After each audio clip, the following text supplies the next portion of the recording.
Every generation got a choice. Stay distracted or pay attention. 'Cause silence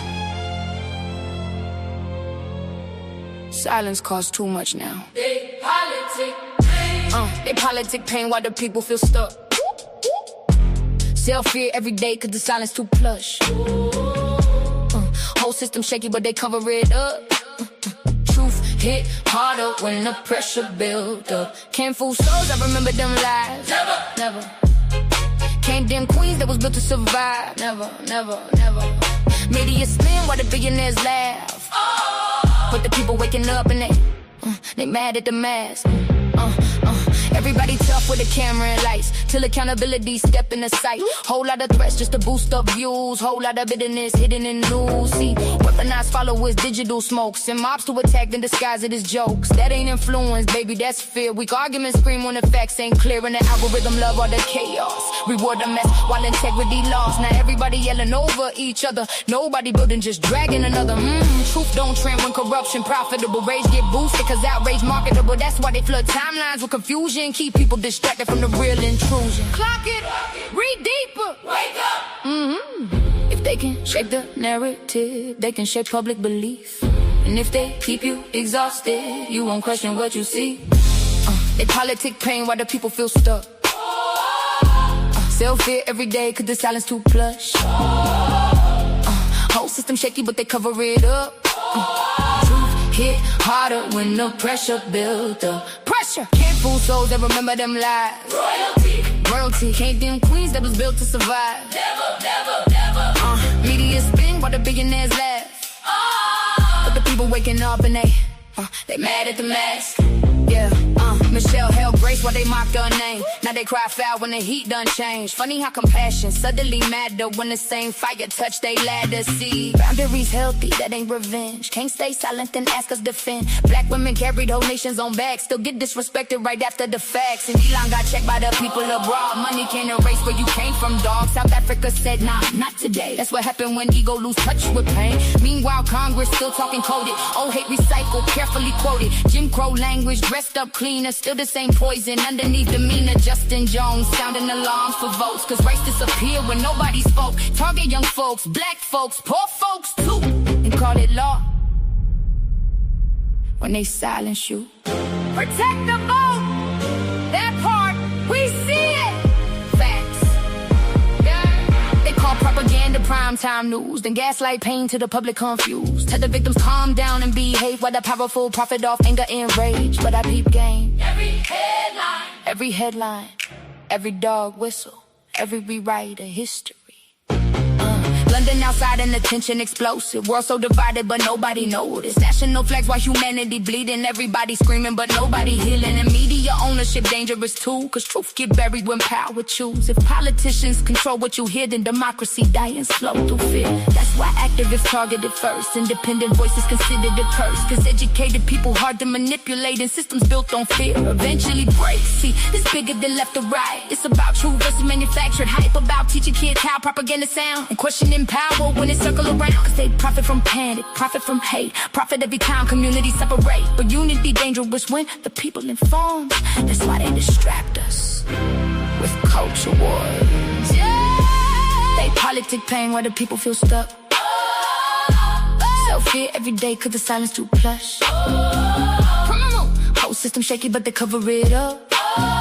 Truth hit harder when the pressure builds up. Stand up. Can't fool souls that remember them lies. Never.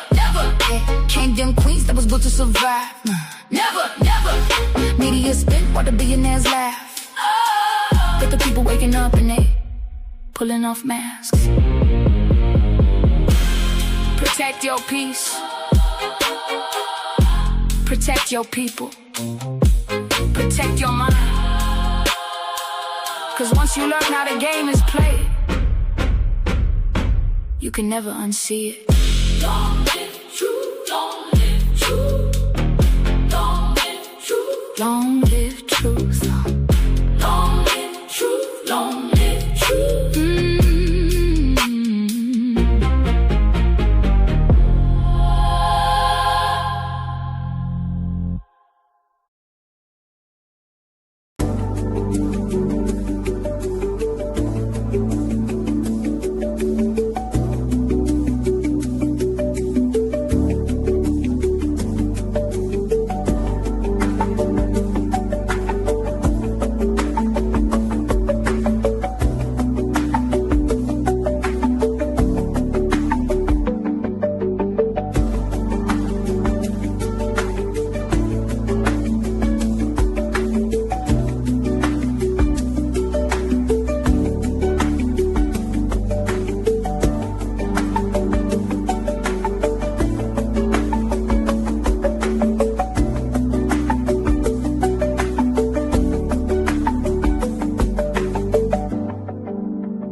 Hey y'all, what's up? What's up? What's up? It's your girl Golden, and we are back with another live, y'all. It is Monday, May 18th, and it's about 11:50 a.m. here Eastern Time in the Carolinas in the United States.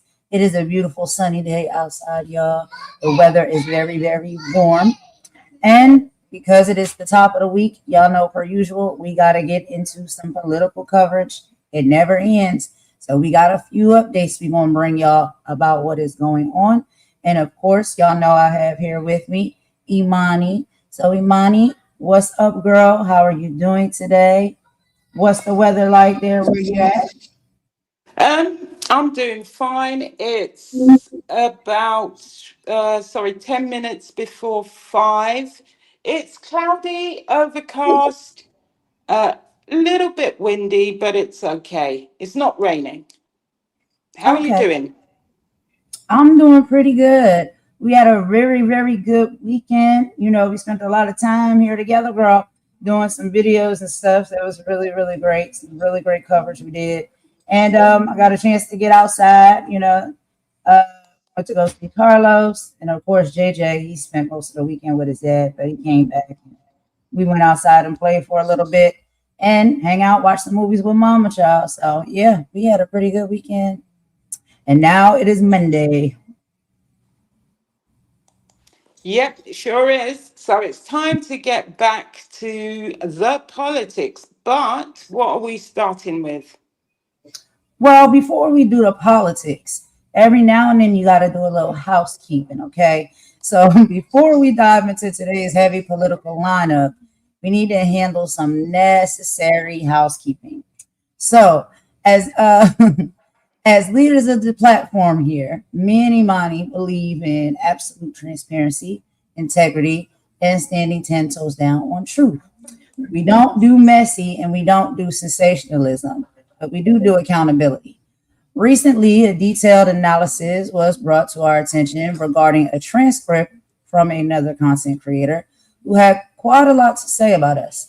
I want to read exactly how this creator's behavior and statements were analyzed, and then we're going to break down just how incredibly problematic this situation is for the digital space. So, I'm going to let you go ahead and take this part, Imani, so we can get into this a little bit deeper, let the people know what's going on. You can unmute. Sorry. First and foremost, I'm going to talk about I think what's her name? Peaky Bonkers, Snoopy Luther King. She did a live stream just before we went live because we had tackled some of the content of the video in our first live, which was about voting rights. Now, just to be clear, this is housekeeping. You know what housekeeping is? You clean up a few things, you throw out the trash, you do all that stuff. This is not going to be long. So she did a 30-minute live. Now, she frames her critics as dishonest, fake, hypocritical, and repeatedly attacks our credibility, our intelligence, our morality, and the platforms. It contains numerous her 30, this is only in 30 minutes, so God knows what you would have done with 2 hours. Numerous degrading remarks, including, guess what? Pick me, doormat, clowns, your liver is swimming in alcohol, and other statements in attacking the channel growth and personal worth. Now, the problem is with you, Snoopy, is like I said, you don't listen, you just react. There is a saying, Duppy know who fi frighten. Bullies know who to pick on. And you think that we are scared of you. And that's your saddest mistake, okay? Because you've been free to run your jawbone all over this place with your toxic content. Now, a major concern for your life is the repeated use of coercive and threatening language towards your critics. You threaten to expose private conversations and receipts. You threaten to repost old recordings. You publicly shame individuals, yeah? And you threaten to put stuff on your community wall. You continue to say you're going to target creators if they do not respond in the right way. And you will highlight people publicly if they fail to comply with demands with the same energy. Number one, who do you think you are? Okay? Who do you think you are? Because we got the quotes. If I don't hear from them, then I'm going to post that conversation again. You should be more afraid of me. You should be more afraid of the reflection of yourself in the mirror. That's what you should be afraid of. Okay? Even though we talked about the offense of this video, and I'm talking to you and Nick. I'm not talking to Vampy because we've already explained to Vampy that posting it on your channel was them just outsourcing their BS and their conflict. Yeah. Even though you deny racist intent, the combination of how you dehumanize people and your repeated racial framing as though you know more than people who experience racism, yeah, and your hostile personal attacks, you're creating a highly toxic environment. In fact, you should be head of the toxic sector because that is where you belong. But before I move forward, because you seem to want to tell me that Vampy is from the islands, do you think I don't know that Vampy's from Trinidad? Hmm? Where her idol, Nicki Minaj, is from. Is that what you think? You think you need to educate me on that? Yeah? Well, let me explain to you about the islands. The islands are called the islands because the Caribbean is made up of many islands. Yeah? But they are different countries. Okay? So, for example, we have Jamaica, we have Trinidad, we have Barbados, we have St. Lucia, we have Grenada, we have the Dominican Republic, we have the Bahamas. Some people might say my family's from the islands, and some people might say I'm going back to the islands or I'm going to the Caribbean. Okay? Many Caribbean communities abroad develop a collective identity because different islands share the same colonial history. Africa diaspora roots, migration experience, sometimes some of the music, some of the food, and the language influences. The islands is a quick cultural reference for places like the United States, United Kingdom, or Canada. But it doesn't mean we are all one migrated island, you dumb person, because dumbness is your superpower, okay? It's similar to how people say the South, the Midwest, the mainland, and the Gulf. But mixing up Trinidad with Jamaica and saying it's from the islands is like the difference between Scotland and Ireland. Do you understand? Have I made myself clear? Have I? Because you seem to think you know more about the culture than we do, who are part of the culture. And people do not like their accents being exaggerated, using island stereotype, using imagery and primitive tropes. So if someone imitates the accent badly or mixes cultures together or uses it for ridicule, it's considered disrespectful.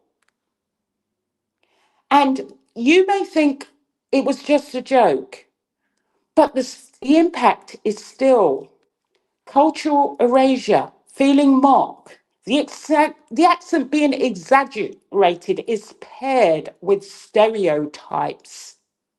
Do you understand? You may think it's harmless, but it's not. I don't know how else I can tell you. You're reducing the entire culture to a stereotype. Because why? Because dumbness is your superpower. Because you think you can come here and lecture people about their culture.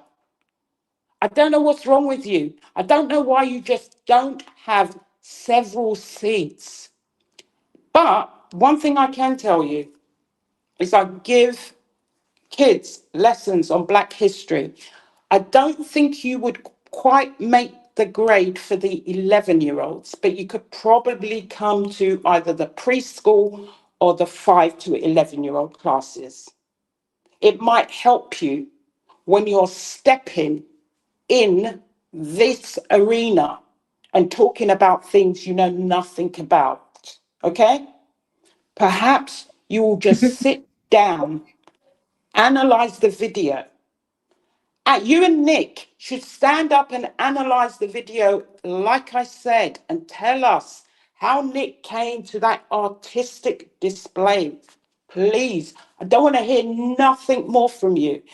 Because you know what? Because we're so scared because of your threats. We got big homie Cece coming to do security for us. Because we're scared of you. We're so scared. You're a joke. You're a joke. Please, can we just stop? But let me just tell you something about your live stream, okay? Your live stream. You're weaponizing your audience. You're turning the platform into a weapon by telling a crowd to go confront, attack, or dogpile other creators. That's not content creation, it's intimidation. But we're not intimidated by you because you're too dumb to realize the guidelines you keep breaking in your videos, okay? And don't worry, we haven't bothered to report you because it's not worth it. Because YouTube is doing the rounds and looking at these types of content. So we don't need to take care of you. You're going to take care of yourself. You're moving away from healthy debate and using phrases like, you should be more afraid of me, or threatening to drop private receipts. I mean, I don't know what your job is really on this platform. Is your job, are you here to try and terrorize people? Because we were really scared. I told you, we had to get security. Security, where are you? Where are they, Golden? Security. Honestly, and then it's the verbal abuse, the insults. Is that the best you've got? Because you laughed at a racist video. Yes, you did. Yes, you did. Oh, you did. Because you're a hypocrite. So please stop it. Sit down, take a few days off, review that video. Yeah. I'm going to give you a test when you come back to see if you are fit to join the classes yet, because you might have to go in the preschool classes. You understand? Stop it. Have a seat, have a rest. Just stop the foolishness, because you're not scaring anybody apart from your reflection in the mirror. Okay? Anyway, that's me done with the housekeeping and taking out the trash. Are we ready to move forward with the politics? Because that's what we're really here to do. Yeah, I just want to, finish up one little portion here for the housekeeping, and then we'll be moving right into the politics. So basically, everything that you said, Imani, yeah, that's what we're seeing. And like I said, we broke it down. You broke it down very, very well. Degrading the standards. So these are people who, sit up here and say that, they hold themselves to these higher standards as people that tell the truth, as people that do not tolerate disrespect or racism. And they feel as though, they are elite when it comes to this. But if you actually sit and listen to what these people say and how they say it, it's absolutely hypocritical. Resorting to heavy verbal abuse, insults about people's personal worth, public humiliation shows a complete lack of substance within you as a person. When a creator has to rely on tearing down another person's humanity, it means that they've already lost the debate. And as we always say over here, know your worth and keep your integrity intact, and always bring the highest standards to the table. I do want to reiterate, we will not be intimidated. We're not going to be silenced, and we're not going to lower ourselves to that level of toxicity that you operate in. We are operating in excellence and unity. And I think a lot of people, such as yourself, you don't really get that or fully understand what that looks like. And I think you're mad about it. Now, the receipts of our character are very clear in how we are building up this community every single day. For people who watch everything and listen to everything that you do and stalk, and I mean stalk, not just on this platform, but on several other platforms as well, then you should be able to attest to the fact that we actually make content over here. We actually talk about serious issues. We talk about a plethora of different topics with full-on productions when we come to these lives. We don't just come up here and show people's screenshots of their chats. We don't sit up here and tell people what they need to be doing, what they should be doing, what they could have done, how they could have said it, how they should have said it, where they should have said it, where they should be, where they shouldn't be, because we don't care. We staying out of people's business. The only reason why we have to address certain individuals is because they talk about us constantly, consistently, and very nastily all of the time. And so if we need to check you and address you, we will do so accordingly. So basically, we have addressed everything, okay? The truth is on the table, and we are going to be moving forward with the real topics of the day. So if y'all would like to, please hit the like button. You can share the stream because we're going to go ahead and get into these topics, actual serious topics and things that are happening worldwide. More important than talking about what somebody else should be doing with their adult life. We are all adults. You are no one's mother. You are no one's leader. And you don't get to sit over there on your platform and tell people what they need to do, what they should have done.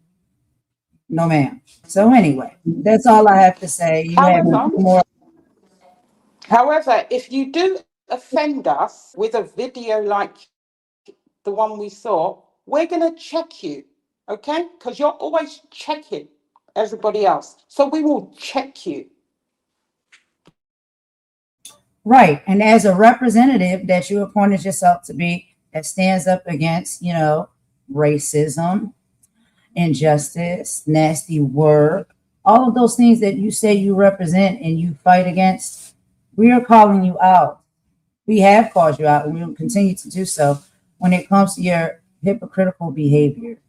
So if you want to be this type of representative that you appointed yourself to be, we need to see you keep the same energy and you tap your people on the shoulder or have a discussion with your homies over there about how distasteful AI videos and images are heavily based off of hate and racism, prejudice and racism. That is what it is. There's nothing less. It's nothing more. And if you cannot stand up and be honest about that, then that tells us really all we need to know. Anyway, moving on. Getting into our lineup today with politics. So, y'all, first on the docket, we will be talking about South Africa and how they have packed up Elon Musk. Comedian and commentator Reese Waters, which we'll hear some of that video and audio in just a moment, dropped a brilliant breakdown of the escalating tensions between the billionaire and his country of birth, which is South Africa. As Musk continues to use his massive wealth to exert unbridled influence over global politics and digital discourse, South African leaders and everyday citizens have collectively stood up and said, "Not here." They completely rejected his narratives, called out his profound disconnect from the realities of the nation, and checked his ego on a global stage. Reese Waters highlighted exactly how everyday people can humble the world's wealthiest individuals when they forget where they came from. So, y'all, we're going to go ahead and get into this video.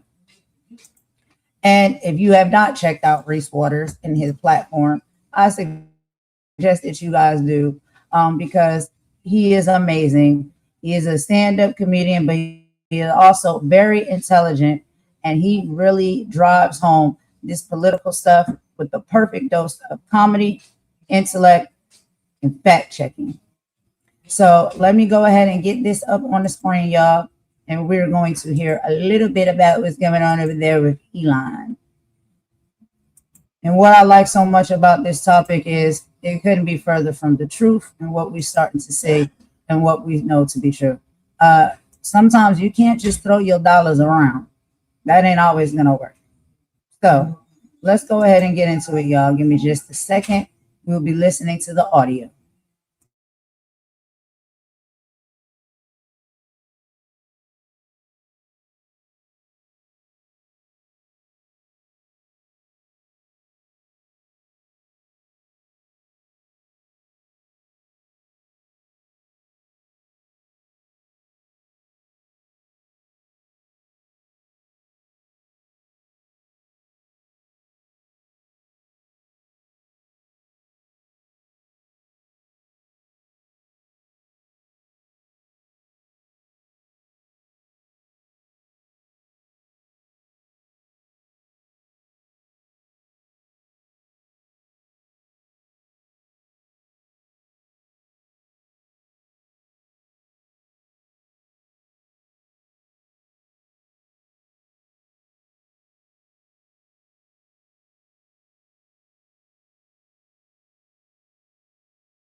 All right, y'all. Let me know. Can y'all hear the audio? I don't think you can.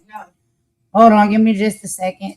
Let me get this set up because I was doing things a little bit different with the settings today. So let me see here. Okay. Give me just a minute. I got to switch some things around, y'all. Hold on. Give me 2 seconds. Be right back.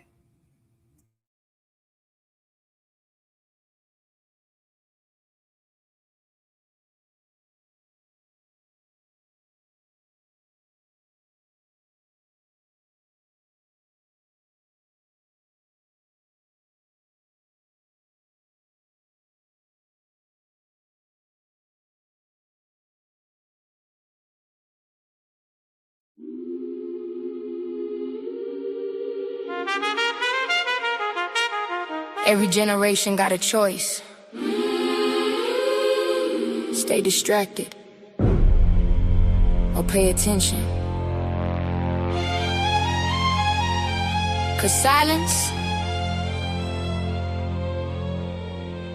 costs too much now. They politic pain while the people feel stuck. Self-fear every day 'cause the silence too plush.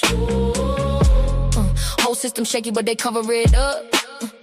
Truth hit harder when the pressure build up. Can't fool souls, I remember them lies. Never. Can't dim queens that was built to survive. Never. Media spin while the billionaires laugh. But the people waking up and they mad at the mask. Everybody tough with a camera and lights, till accountability step in the sight. Whole lot of threats just to boost up views, whole lot of bitterness hidden in news. See, weaponized followers, digital smokes, and mobs to attack and disguise it as jokes. That ain't influence, baby, that's fear. Weak arguments scream when the facts ain't clear, and the algorithm love all the chaos. Reward the mess while integrity lost. Now everybody yelling over each other, nobody building, just dragging another. Truth don't trend when corruption profitable. Rage get boosted cause outrage marketable. All right, y'all, we are back. So I apologize. I had to change those settings around real quick. Let's go ahead and start from the beginning, y'all. Let's get into it. We will listen to about 10 minutes and then we'll pause for our commentary in between. Here we go. Quote, I'm a white South African and I have literally zero problems with BEE, but hey, what would a white man, Elon, that benefited from wealthy upbringing during apartheid know about it? He said, keep it pushing. He said, keep it pushing. And then ... FOH. You want me to transcribe that?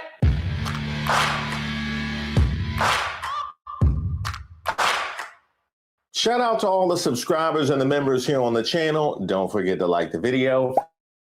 My name is Reese Waters, and this is Racist of the Week. We explore the stupidity and hypocrisy of discrimination in hopes we can build a more perfect union. And also laugh. As usual, I would like to thank today's sponsor, Racism. And of course, if you have any nominees, you can drop them in the comments. You can email me at admin@reesewaters.com. All right. Who are we talking about today? Oh, Mark Cuban, a new one. I don't dislike Elon, but he says some stupid shit. And it's just like, I have no problem calling him out. And then when he buys Twitter, right? And then he starts getting real political, right? Yeah. And so not a lot of people are going to stand up to him. And I'm like, I don't care, right? So he's called me racist. He called you what now? He's called me, poop emoji multiple times. He calls me all these names. No, not that. No, not that. Before that.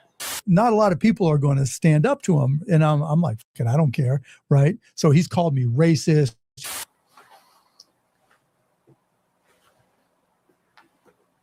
He called you racist? He really taking that whole African American thing seriously. He must be. Not with that vertical. I don't think so. And not with the way he handling his business. You seen it.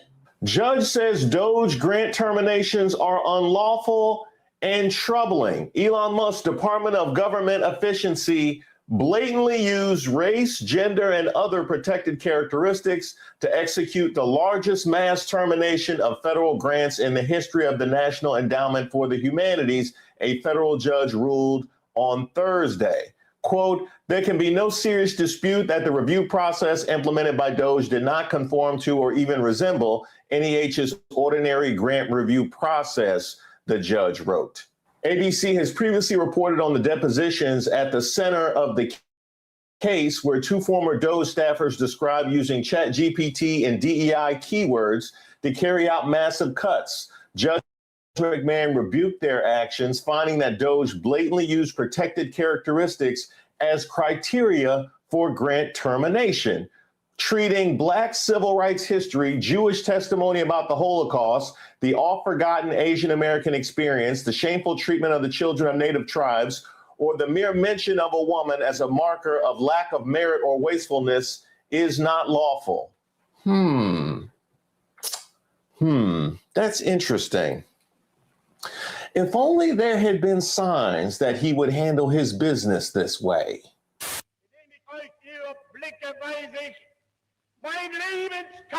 So let me get this straight, Elon Musk.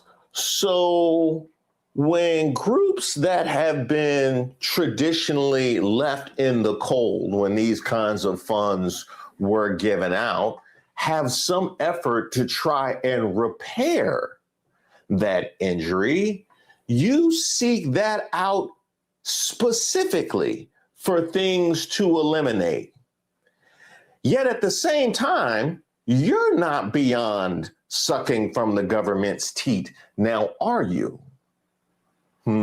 Elon Musk has used SpaceX as a kind of piggy bank over the last 2 decades, turning the company as a financial tool to get loans and bolster his struggling companies, according to an examination by the New York Times. Let me find out you walking around with a picture of SpaceX talking about, let me hold a little something for my boy.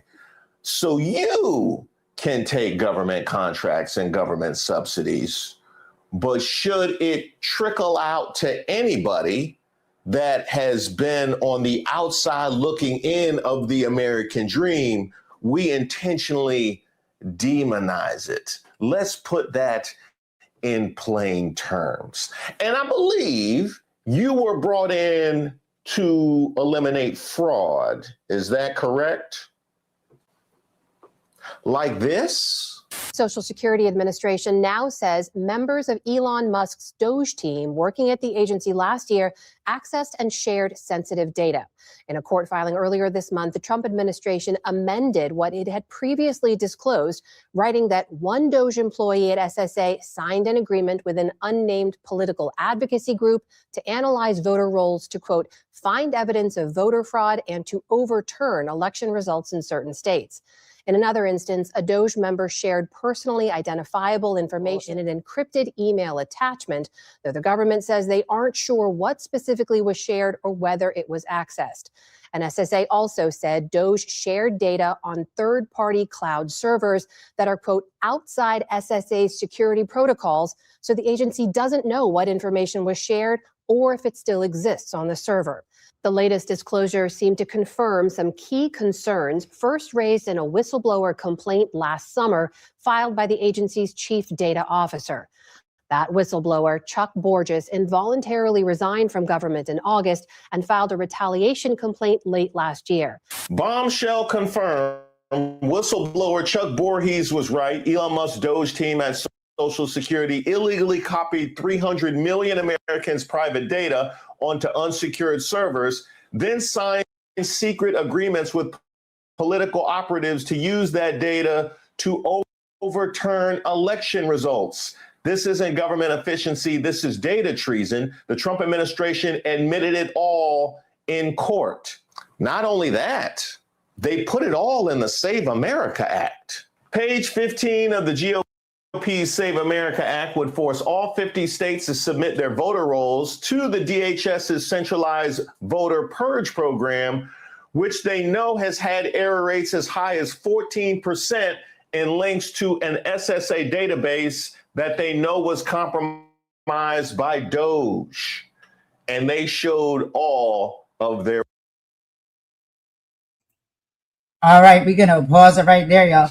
Yeah, they showing all of the receipts. Okay, so as far as when it comes to Elon Musk and this whole Doge thing, y'all, as quick as it started was as quick as it ended. Okay, he got up in there and ciphered whatever it is, allegedly, in my personal opinion, whatever it was he was looking to gain and get his hands on. He ciphered it up. He snatched it up. He sent in his, little minions that work with him to do the same, and they all shipped up and shipped out. Okay, so we already seen the play very early on as far as what Elon would do if given the opportunity, and lo and behold, he was given it, and he did what he did. And we're half of these things, honestly, in my personal opinion, that are happening and playing out right now, we got no idea. It's all been, in my personal opinion, orchestrated, and has a lot to do with all of that ciphering he was doing up in there with Doge. And then he got on. He took that stuff and he got on and disappeared. And so, now he's shifting around and shuffling around, trying to see where he's welcome. Well, you got to lay low, brother, because, they know what you did last summer. And so, you're not welcome back here. You can't go back up in there. So you tried to go home, right? Your birthland, South Africa. And guess what they said? We don't want you here either. You are no longer welcome. And so I don't know. I guess his next stop will be squat in China, because they seem to have a pretty decent business relationship, and some, business deals circulating when it comes to him in China. However, even the consumers have jumped ship because, we have already seen people have buyer's remorse when it's coming to some of these Tesla products. But anyway, what are some of your thoughts on this, Imani, when it comes to Elon? Hey, dropping the tea. What's up, girl? Thanks for coming over. And Imani, you can unmute. Well, his background under apartheid, it shapes how he views race and his critiques. And Mark Cuban is one of the few people who is willing to confront him directly. The problem with him is, he grew up in privilege.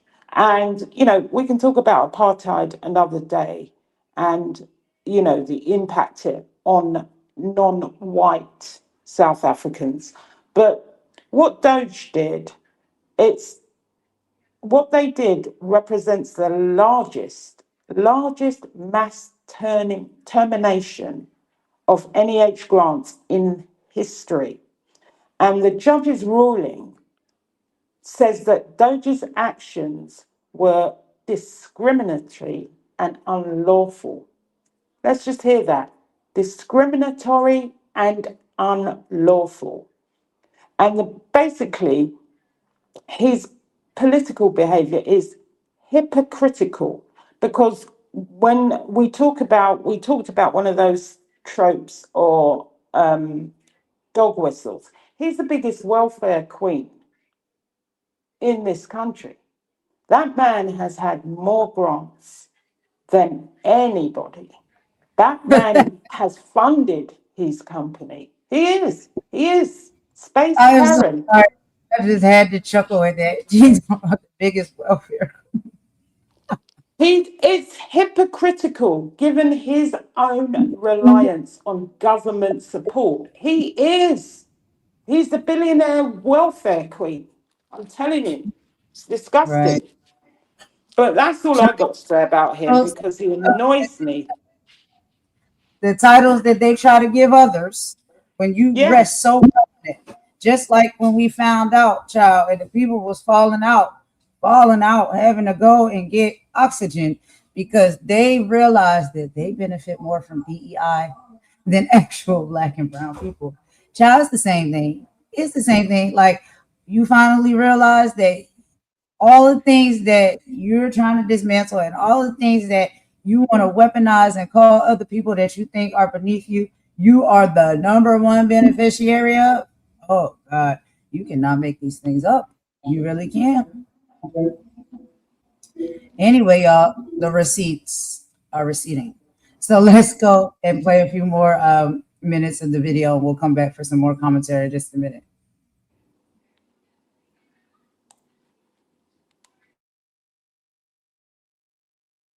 Work. So if I got this correctly, you were brought in to eliminate waste, fraud, and abuse. You unlawfully eliminated any grants going to anybody that wouldn't check the exact same boxes as you on a census, then got you copying data and sending it who knows where with agreements that nobody has seen. Well, did you at least find any fraud? The Secretary of State's office initiated an investigation on October 7th, 2024, after receiving complaints from several counties alleging that the organization America PAC, a political campaign, sent partially pre-filled absentee ballot applications to register voters in Chattooga, Cherokee, Coweta, Floyd, and Whitfield counties after the passage of a law that had made such activity unlawful. They found some voter fraud. According to the Georgia State Election Board, Elon Musk America PAC broke the law by sending pre-filled absentee ballot applications in November 2024 and by failing to make it clear they were not official government documents. Looking forward to the FBI raid. Oh yeah, I'm looking forward to that raid too in 2029. You do not hate the Doge people enough They were boys with toys breaking things. They were too arrogant and lazy to understand. They were boys, huh? They were boys. It's because they passed the brown paper bag test. They would try us as adults at that age. So you had me with the arrogant and lazy, but missed me with the boys. And I can definitely tell you, Elon Musk certainly wasn't no boy. He got decades into that level of arrogance. Imagine the arrogance it takes to wield he's in the Epstein files as a weapon. When you in the Epstein files, oh, we remember. Up until his arrest, though, Epstein continued his high society life. And there's lots of famous names in these latest documents. Now, just being mentioned doesn't imply any wrongdoing. One of those names is the world's richest man, Elon Musk. He's always denied any close relationship with Jeffrey Epstein. But they exchanged numerous emails trying to arrange a visit for Musk to Epstein's island in the Caribbean. And one of them, Musk goes on to write this: "What day, night will be the wildest party on your island?" And we also remember your daughter airing you out about the Epstein files as well. There was this boat ride from St. Vincent to St. Bart's. I remember from when I was little, we used to visit around the holidays. I remember the sea being so dark at night. That's right, dark. Like that exchange with your brother. In a 2012 email chain, Kimball Musk, the brother of Elon Musk, is warned not to harm Jeffrey Epstein's girl, identified as Jennifer. Kimball responds by agreeing and says she's enjoying his time with her. That kind of arrogance, that's the kind of arrogance I'm talking about.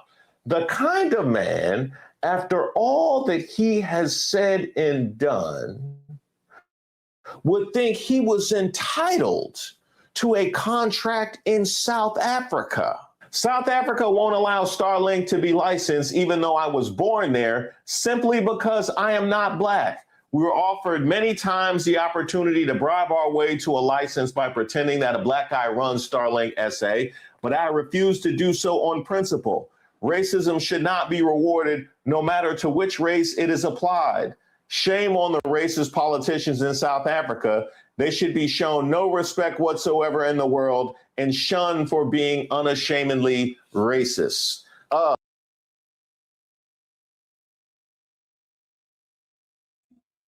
Okay. I got to stop it right there. We can read through this again together, y'all. Reese did it so well. Okay.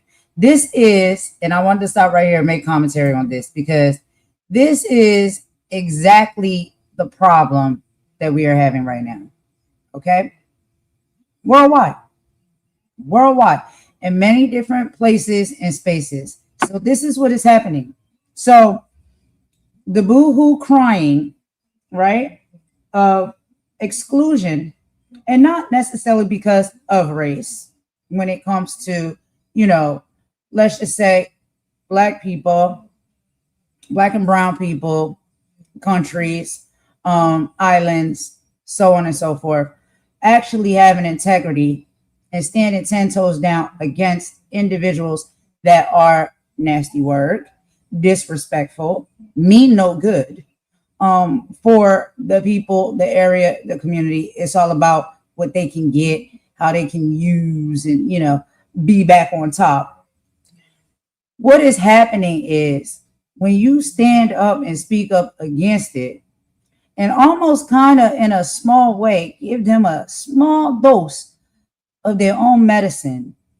Oh God, it hits the fan, they cannot take it. And you start to become labeled with all different types of labels, number one being racist.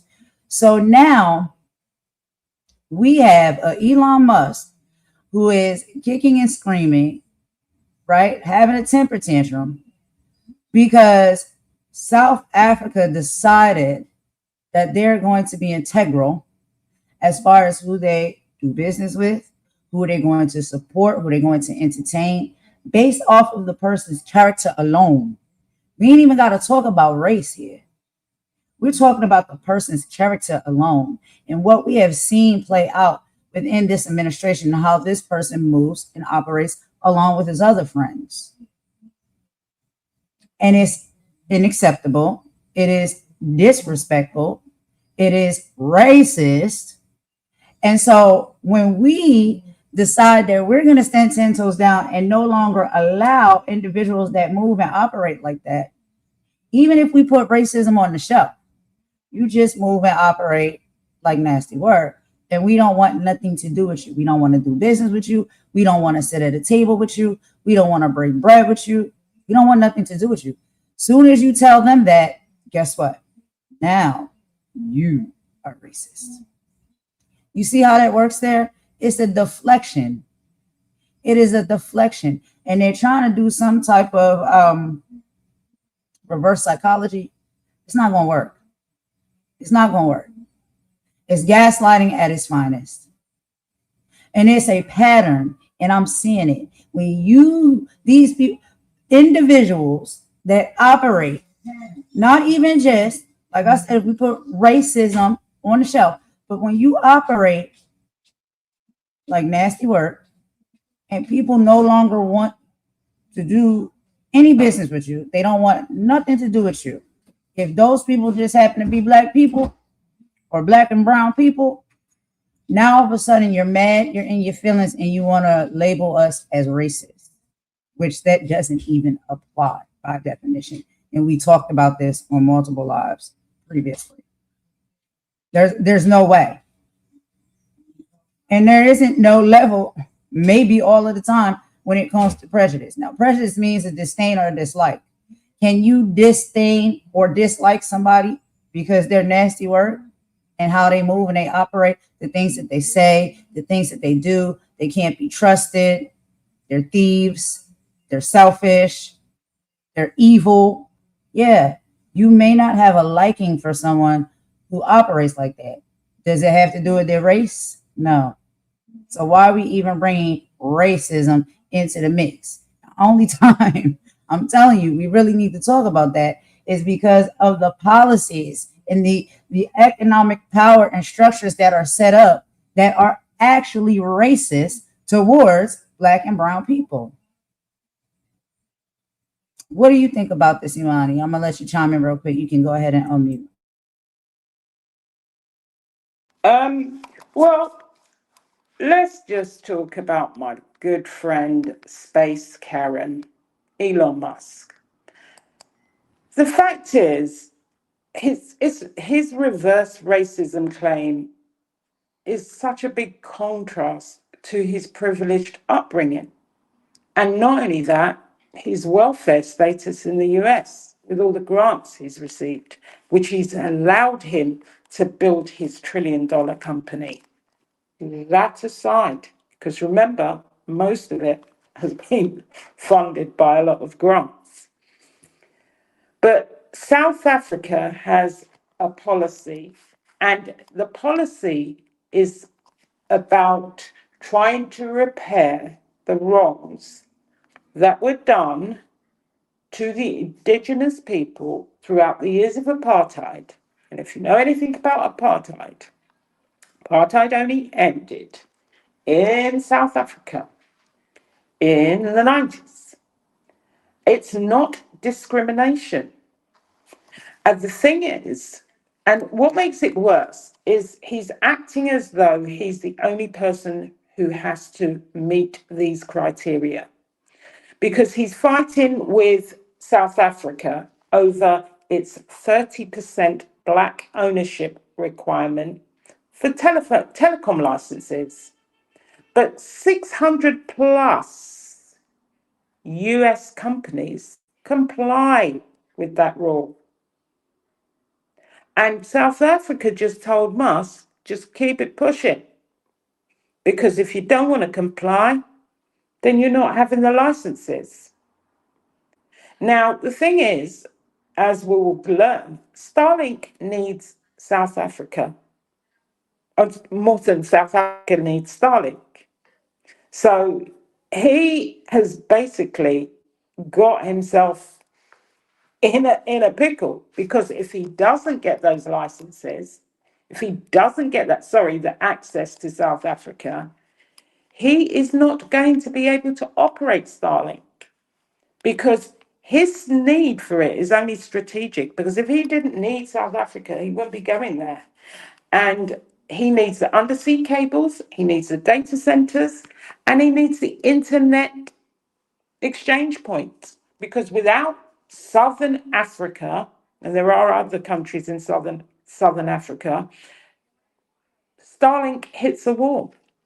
So, all this, loud talking about racism against white people, I don't even listen to him. Why don't you talk about, once again, like your daughter said? I mean, that was very, very spooky. The trips, the late night trips to Epstein. Oh my God.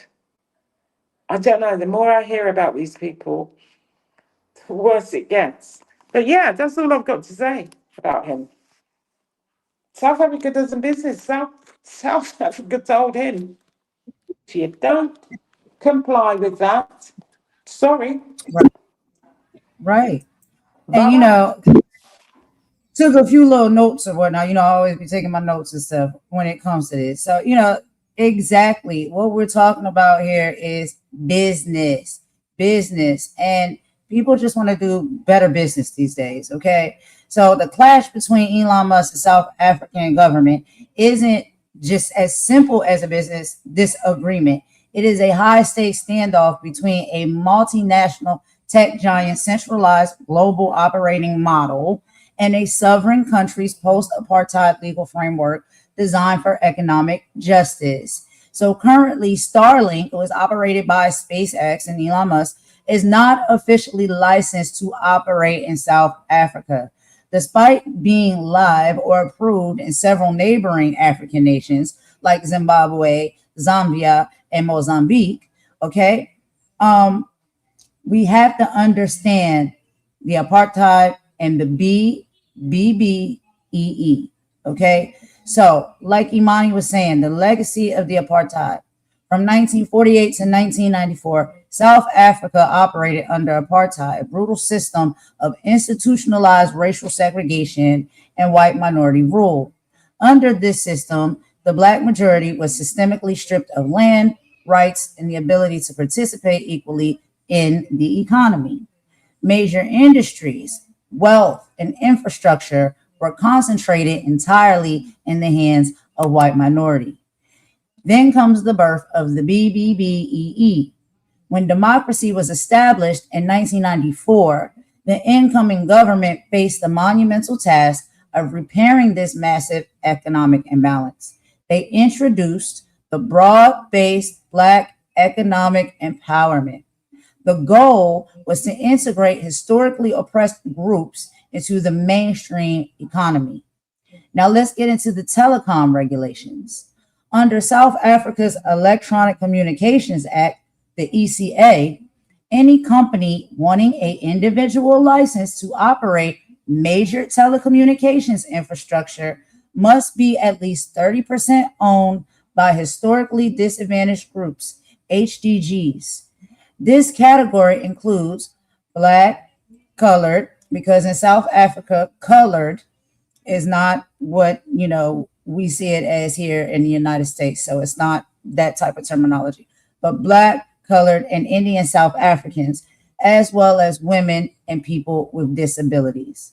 So why South Africa's regulators are saying no? From the perspective of the Independent Communications Authority of South Africa, the ICASA, and various political factions, the 30% local ownership rule is non-negotiable. Upholding national law, regulators argue that the multinational corporations, no matter how powerful, cannot simply dictate which national laws they will follow. Making an exception for Elon Musk will undermine the country's entire legislative framework for economic transformation. Infrastructure sovereignty. Telecommunications are considered critical national infrastructure. Policymakers argue that local equity ensures the nation retains some economic stake and that profits are not entirely siphoned out of the country to foreign entities. And so the Elon Musk factor. There are also geopolitical and data security concerns. Critics point out Musk's history of turning off or modifying Starlink access during international conflicts, such as the one in Ukraine. Some South African leaders are wary of giving an erratic individual total control over the country's rural internet connectivity without any local corporate accountability. So, why Elon Musk and Starlink refuse to comply? Elon Musk, yes, was born in Pretoria, South Africa, but he left as a teenager, has frequently criticized the country's ownership laws on social media, calling them race-based laws that block his company. Sound very selfish to me. From a corporate standpoint, Starlink's resistance boils down to a rigid global strategy. No local partners or middlemen. SpaceX maintains a highly centralized corporate structure. In over 150 markets globally, Starlink uses the exact same business model. They strongly resist selling equity or shares of their local subsidiaries to outside partners, believing it complicates decision-making. Slows down operations and introduces local corruption risk. They just don't want to give over a piece of the pie. They want to take, but they don't want to give. The equity equivalent argument. Instead of selling 30% of the company, Starlink wants to utilize equity equivalent investment programs, EEIPs. This is legal BBBEE mechanism used by other tech giants like Microsoft and Amazon, where a foreign company keeps 100% ownership, but invests a massive equivalent amount into local development. For example, Starlink proposed a R$500 million initiative to connect 5,000 rural South African schools to free high-speed internet. Okay, some people will say, well, that would be great. That would be beneficial. But do you see what we're saying here? These companies don't want to give up any part of ownership.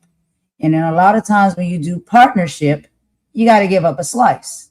They don't want to do that. And so South Africa is saying, if you don't want to do business this way, no go. So the current deadlock, the situation has evolved into a major political tug of war within South Africa. The political divide. South Africa's communications minister, Sally Malatsi, and President Cyril Ramaphosa has actively tried to find a workaround, arguing that accepting Starlink's alternative equity equivalent investment is critical to closing the country's severe digital divide in poor and rural areas. However, the regulator, ICASA, pushed back, stating that under current law, they cannot legally accept an alternative investment program for a primary telecom license without Parliament formally amending the Electronic Communications Act, because passing legislative amendments can take years and faces heavy pushback from traditional political parties. Starlink remains to be allowed. So that is basically, the rundown, y'all, of what is going on in the business stuff. But let's go ahead and get back into the video real quick. Reese got some more stuff to show us about this, and like I said, in an excellent intellectual and comical way. So let's go ahead and play some more. We'll be back for some commentary in just a moment. Whatsoever in the world, and shunned for being unashamedly racist. Shown no respect and shunned around the world is correct, but we don't need to go to South Africa for that. You brought that all the way over here. We heard it. Elon Musk, Elon, is mad. He's mad that South Africa won't give his Starlink satellite company a license because he's not black. And just like that, apartheid's poster boy discovered reverse racism. Did y'all hear that? They're saying he just discovered reverse racism. The irony, Elon grew up comfy under apartheid, while black South Africans were literally fighting for their lives. Now, when policies try to repair decades of injustice, he calls it a disgrace to Nelson Mandela's legacy. Now, let's be clear. South Africa isn't shutting Musk out for being white. They're requiring equity in a country still healing from legalized racism. He can tweet through it all he wants, but the math ain't mathing, Mr. Musk. And let's not forget the part where he said we were offered the ability to bribe our way in when we pretended that it was run by a black person. Why would you need a bribe if it was run by a... What? What? See, this what happened when you don't have people around you. Elon Musk told to move on from South Africa as Starlink faces resistance in Namibia. Tensions between Elon Musk and South African authorities have escalated sharply as regulatory hurdles continue to stall Starlink's expansion across southern Africa. The dispute erupted after Clayson Manyela, head of public diplomacy at South Africa's Department of International Relations and Cooperation, highlighted that more than 600 U.S. companies are successfully operating in the country by complying with local legislation. Musk responded with an expletive-laden post on X, drawing swift backlash from government officials. They don't know how to act. They don't know how to act. You know what I mean? Just resistant to authority and churlish. They just, It's the culture. Presidential spokesperson Vincent Magwenya delivered a pointed rebuttal, signaling that Pretoria is unwilling to bend its regulatory framework to accommodate the billionaire's satellite internet venture. There are currently 193 member states in the United Nations. Surely there's good money to be made out of 192 markets. It's okay to move on. He said, keep it pushing. He said, keep it pushing. And then ... FOH. You want me to transcribe that? At the center of the impasse is South Africa's Black Economic Empowerment Policy, enforced by the Independent Communications Authority of South Africa, which requires telecom licenses to allocate at least 30% equity to historically disadvantaged groups. Musk has resisted the requirement, arguing that such conditions amount to discrimination and undermine Starlink's global operating model, which avoids local equity dilution. It avoids black people is what it is. It avoids black people. You have a long documented history. See, that's the thing. We already got all of the notes from Tesla and how you've been moving with Tesla. Elon Musk, why don't you just comply? You know, why don't you just comply? Why it gotta be all of this? Quote, I'm a white South African and I have literally zero problems with BEE. But hey, what would a white man, Elon, that benefited from wealthy upbringing during apartheid know about it?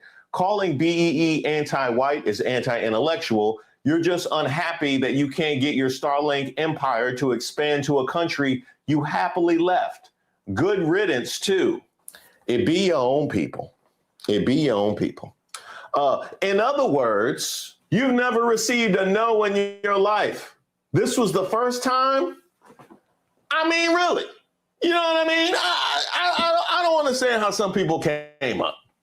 You know what I mean? Where's your mama? Oh, here she is responding to Elon's tweet. My grandmother was a housekeeper in England, to which May Musk, Elon's mom, says, your mom told me she was cleaning toilets in a Liverpool boarding house as a child. When I met her in 1966, she was sewing linings for a furrier in a small windowless room behind the store. To which the response is, aren't you his mom?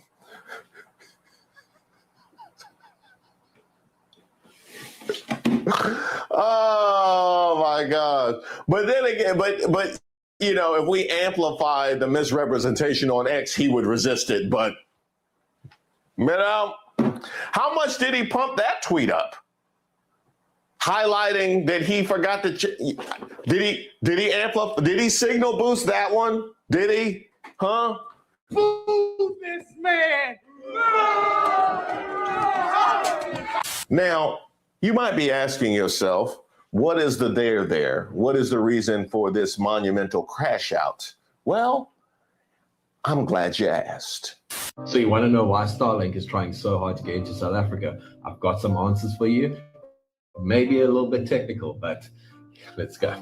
So a lot of people think that Starlink is just a whole bunch of satellites in the sky and that's the end of it, right? But here's what most people don't realize. Even with all of those satellites, Starlink still needs a way to connect to the internet, the normal internet, which lives in data centers all across the world.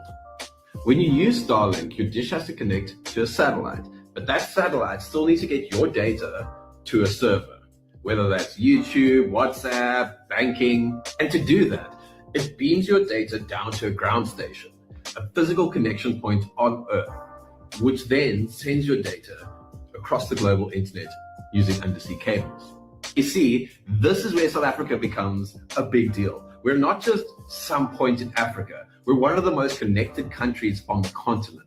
South Africa has at least 7 of the major undersea cables. That's WACS, SEACOM, SAT3, ACE, EASY, NTISS, and 2 new 2 Africa cables landing in places like Cape Town and Durban, right? These cables connect Africa's internet directly to places like Europe, Asia, etc. So building a Starlink ground station here in South Africa means they get fast, stable, high-capacity routes straight into the global internet. But it's also not just about cables. We have world-class data centers here. AWS, Microsoft Azure, Terraco, all operate here. We've also got tier 3 plus infrastructure. It means high uptime, power redundancy, cooling, security, everything Starlink would need to plug directly into the global cloud ecosystem. NAP Africa, one of the largest internet exchange points for the whole continent, is here. All of this makes South Africa ideal, not just for fast local service, but as a regional command center for Starlink's African operation. So for Starlink, this isn't just about flipping a switch and selling more dishes. It's about plugging into the internet backbone, building out infrastructure and becoming a serious internet provider across the continent. It's not just for individuals, but for businesses, rural clinics, schools, even governments. The bottom line is, without South Africa, Starlink hits a wall in Africa. With it, they unlock infrastructure, the legitimacy, and the performance they actually need to make this thing work properly and at scale. Ah, yes, that's right. Internet dominance over a continent that you have made it your mission to demonize. That is what we're discussing here. But Elon, just, I'm sure you got stuff that you can use to this. Ain't it a crime that you could weaponize politically? I'm sure it's something out there to distract you. A Ukrainian refugee who fled the war and her military boyfriend were fatally shot this year by a white man, but MAGA and the Elon Musketeers didn't cover the story because the killer isn't black. Huh. Well, that's too bad. That's too bad. I know how much that must have devastated you when you saw it was your own. By the way, how do white South Africans doing? For instance, when you talk about ideologies, if you look at Elon's plight against South Africa, again, I'm not sure this is perfect, but I saw it start when he wasn't able to launch Starlink in South Africa, because in South Africa, the government says they want to make sure that you have minority ownership when you launch a company. And the reason the government did this, and they haven't done it perfectly, by the way, I'm never going to say it's the poster child, but what they were trying to do is they were going, guys, we've learned that money gets closed off. So if we don't make sure that companies have representation in terms of who owns the companies, the money's never going to go anywhere. And when you say minority ownership, South Africa's a black majority. Yes. So no, what I mean is now what we say minority. Okay, yeah, so I'm saying black people of color. Yeah, people of color. You're not going to let me open this. And not only did they not let him, they then banned Starlink.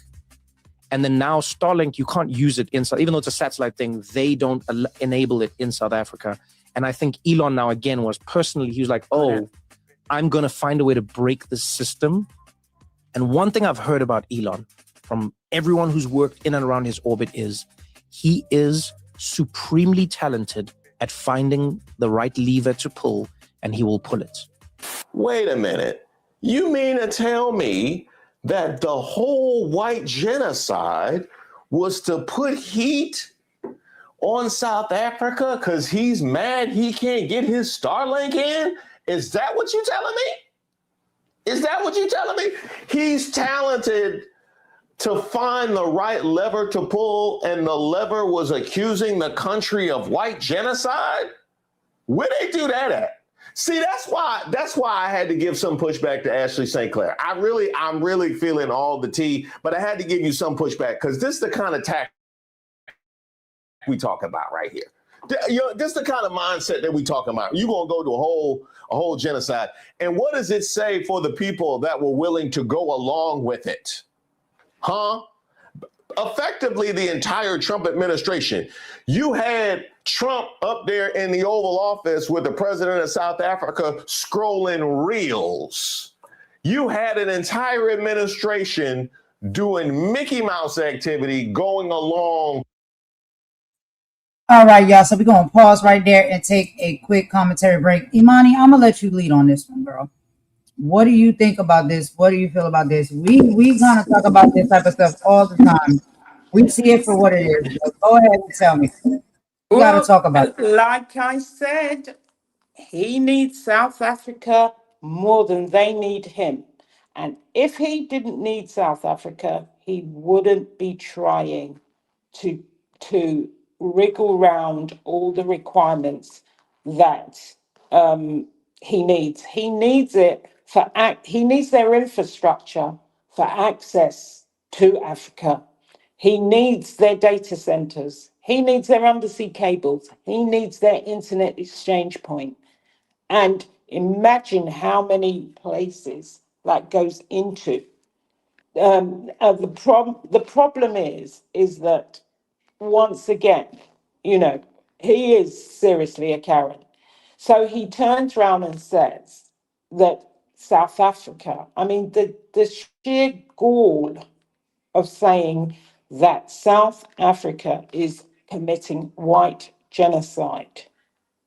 And he's trying to frame it as use it as a political pressure tactic. But they're not budging. They're not budging because they know him. They've seen his activities. They've seen what he's been doing on X.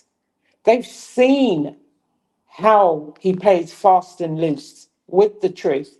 They've even seen, people don't realize that people watch the news all the time. They've seen all around the world where he's getting pushback.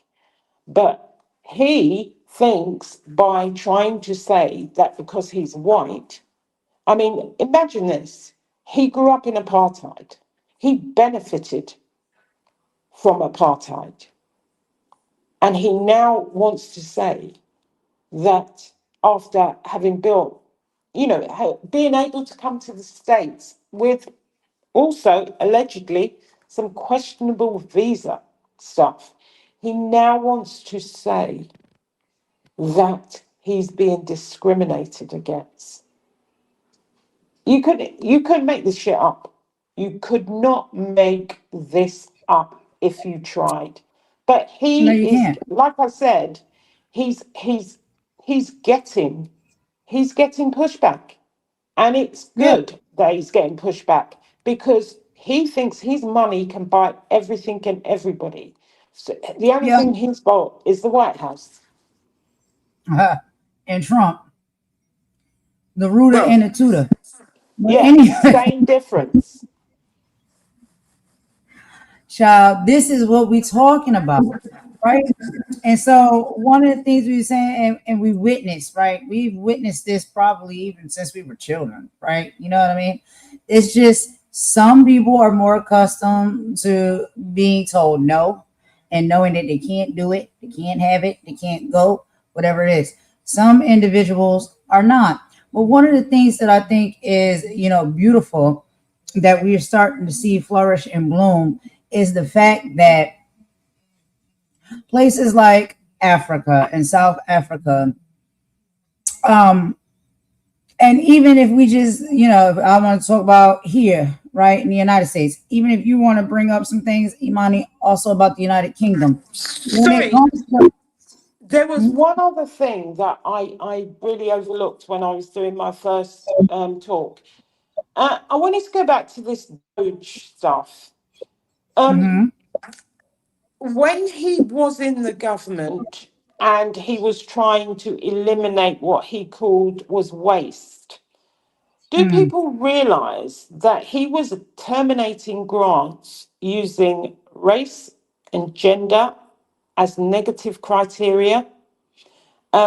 His staff were using ChatGPT and DEI keywords to eliminate grants involving, and wait for it, eliminate grants involving Black history, Holocaust testimony, Asian American experiences, Native American children and women. Anything that involved those things, and let me say them again, because it wasn't only about the Black community. Black history, Holocaust testimony, Asian American experiences, Native American children and women. They were eliminating grants that involved anything that had any of, and other DEI keywords, those weren't the only ones, eliminating grants. This guy is, well, I cannot even, and this should show people what this government has been doing, where they've been robbing money from, where did the money go for all those grants that were eliminated? Because it certainly didn't go to food stamps and healthcare. Right. It certainly And didn't you go know to what? feed, it certainly didn't go to feed starving children. Certainly didn't go to education Or the homeless. or the Yeah. homeless, or to Any of it. reduce the cost The of homes. disabled, the veterans that can Yeah. barely get housing or health care as well, that have served this country in the military. Yeah. Yeah. And the All of that. fact that he, and I thought it was funny when Reese said that they said, and this is how you know, not only that, a liar will always lie. They said that they pretended that they had a Black owner of their company and they were asked for a bribe. And like Reese said, why would you need a bribe if you're meeting the criteria? Which one is it? Which one is it? You see what I'm saying? They tell on themselves. Their actions cause them to tell on themselves. Okay. And so one of the things that I wanted to just, go ahead and uplift and big up is the fact that currently right now in 2026 in multiple places and spaces, right, that Black and brown people, countries, cities, communities, individuals, people are starting to wake up and know their worth, and they're no longer going to sell it for cheap nor sell it, period. Okay, that's what it is. And so for a long period of time, if you let history, the way these people write history books and frame places like Africa, right, they'll make it seem like they're these impoverished areas that have nothing to offer. They're in need of handouts and help and assistance. But what people are starting to really wake up and see is that is not true. They actually need these places and these areas and even their people, right, more than those people need them. It's just that they've been sitting on a gold mine and they have been told and groomed over and over and over again for years and years and years and years to not think that they have anything of any worth. The people who know that it's worthy, they come in, they snatch it, and the individuals that live in these countries, in these areas, they had not been properly educated to know the worth that they are sitting in and living amongst. But now, due to the fact that, and I love this, that we have independent journalists, we have platforms and podcasts and even YouTube channels that are coming out and they are really telling the truth about the greatness that comes, and that is held within a lot of these countries and within its people. And so one of the things that I want to discuss when it comes to that is, what does Starlink gain from South Africa's infrastructure? And we did hear some of the videos that Reese was playing, and individuals break that down. But I want you to go ahead and read through these notes real quick. So while Starlink has successfully launched in smaller and less industrialized African nations, like we talked about earlier, Zimbabwe, Uganda, and Mozambique, South Africa remains the ultimate prize in the region for several distinct reasons. Reason number one, the most lucrative market on the continent. South Africa has the most industrialized technology, advanced economy in Africa. It features a massive base of corporate clients, mining operations, agricultural hubs, and upper middle class consumers who can actually afford Starlink's premium equipment and monthly subscription costs. So that just goes to show you, these commercials and these things that they try to paint to make it seem like, oh, Africa and people who live in Africa are so poor and destitute and they need food and $1 a day and just 10 cents a day. We do know in some areas, yes, that aid and assistance is helpful and necessary.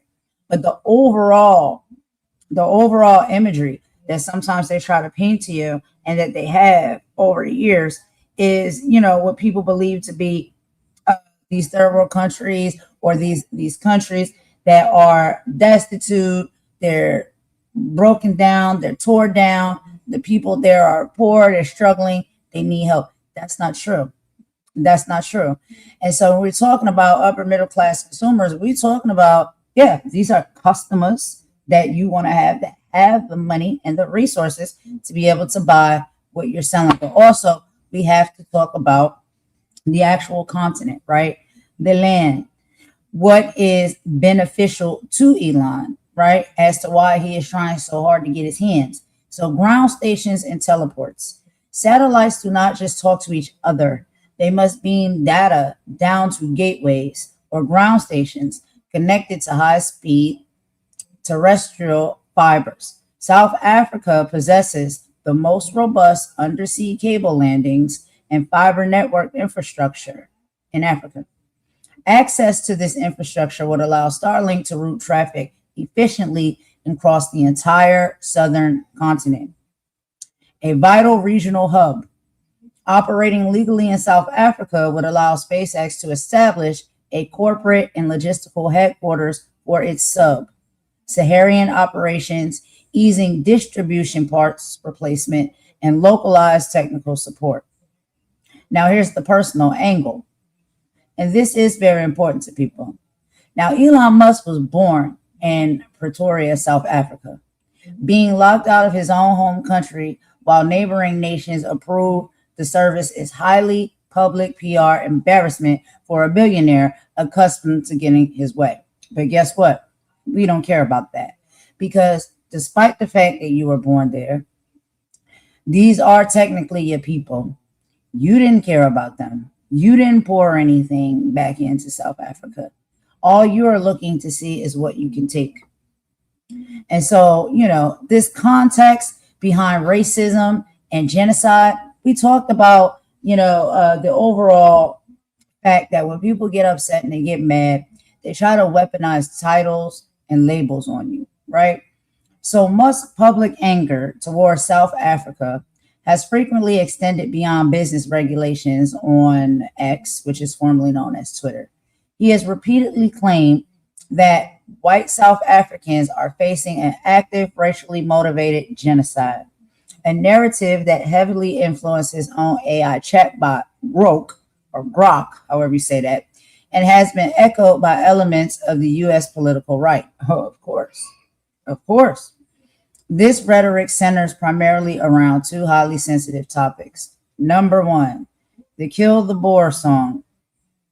Musk has repeatedly highlighted videos of Julius Malema, leader of the left-wing Economic Freedom Fighters, EFF party, singing Kill the Boer, Kill the Farmer. Musk argues this chant is a literal state-sanctioned incitement to white genocide. Then we have farm attacks. South Africa has a tragic and notoriously high rate of crime, including brutal attacks on isolated commercial farms, many of which are owned by white Afrikaners. Musk and various right-wing commentators argue These attacks are part of a coordinated ethnic cleansing campaign. So they will pull from anything when they get upset and they can't get their way. They'll throw anything out there, basically like throwing spaghetti at the wall and to see if it's going to stick. Why these labels cause global and local disgust. The decision to label South Africa as a nation committing or promoting genocide has been widely condemned by historians, human rights organizations, and South African officials as a dangerous distortion of reality. Crime versus genocide. South African courts, independent human rights data, and international observers have ruled that, Caucasian or white genocide claims are entirely unfounded. Farm attacks are horrific symptoms of South Africa's broader systemic violent crime epidemic, which tragically affects citizens of all races, particularly those living in impoverished Black townships. This happens all over the world, y'all, in every state, in every city, okay? Nothing new. Not saying it's right, but nothing new. Statistically, there is no evidence that the white farmers are being singled out for a racial extermination. Flipping the historical narrative. To many, it's deeply offensive to label the current South African government as racist for enforcing Black economic empowerment, BEE laws. The post-apartheid constitution was explicitly designed to heal a society shattered by a real, legally enforced system of racial segregation. These things were put in place for people to be able to protect themselves against racism and segregation. And now that very thing that is in place to protect them is being weaponized against them, and they're being told that they are racist for being protected against racism. Make it make sense. Critics view Musk labeling in an attempt to trivialize the horrors of actual historical genocides to win a corporate dispute. So basically, you want to weaponize these things to see if you can get a win and get what you want at the end of the day. A coercive smear campaign. Many analysts see Musk's extreme rhetoric as a deliberate business tactic to bypass national sovereignty. By painting the South African government as illegitimate, unstable, or anti-white, he attempts to apply international political pressure to force South African regulators to fold. So the bottom line here, South Africa's regulators are holding firm because they view the situation clearly. A foreign billionaire is using explosive, historically insensitive rhetoric to bully a sovereign nation into abandoning its transformation laws for his corporate profit. What do you think about that, Imani? And then after we talk about this, we actually going to move on to the next topic. No, it was very well put. Like I said, once again, I'm the bread, you're the sandwich filler. But what I would say to people, if you want a really good film, it's a really old film to go and watch. If you want to see what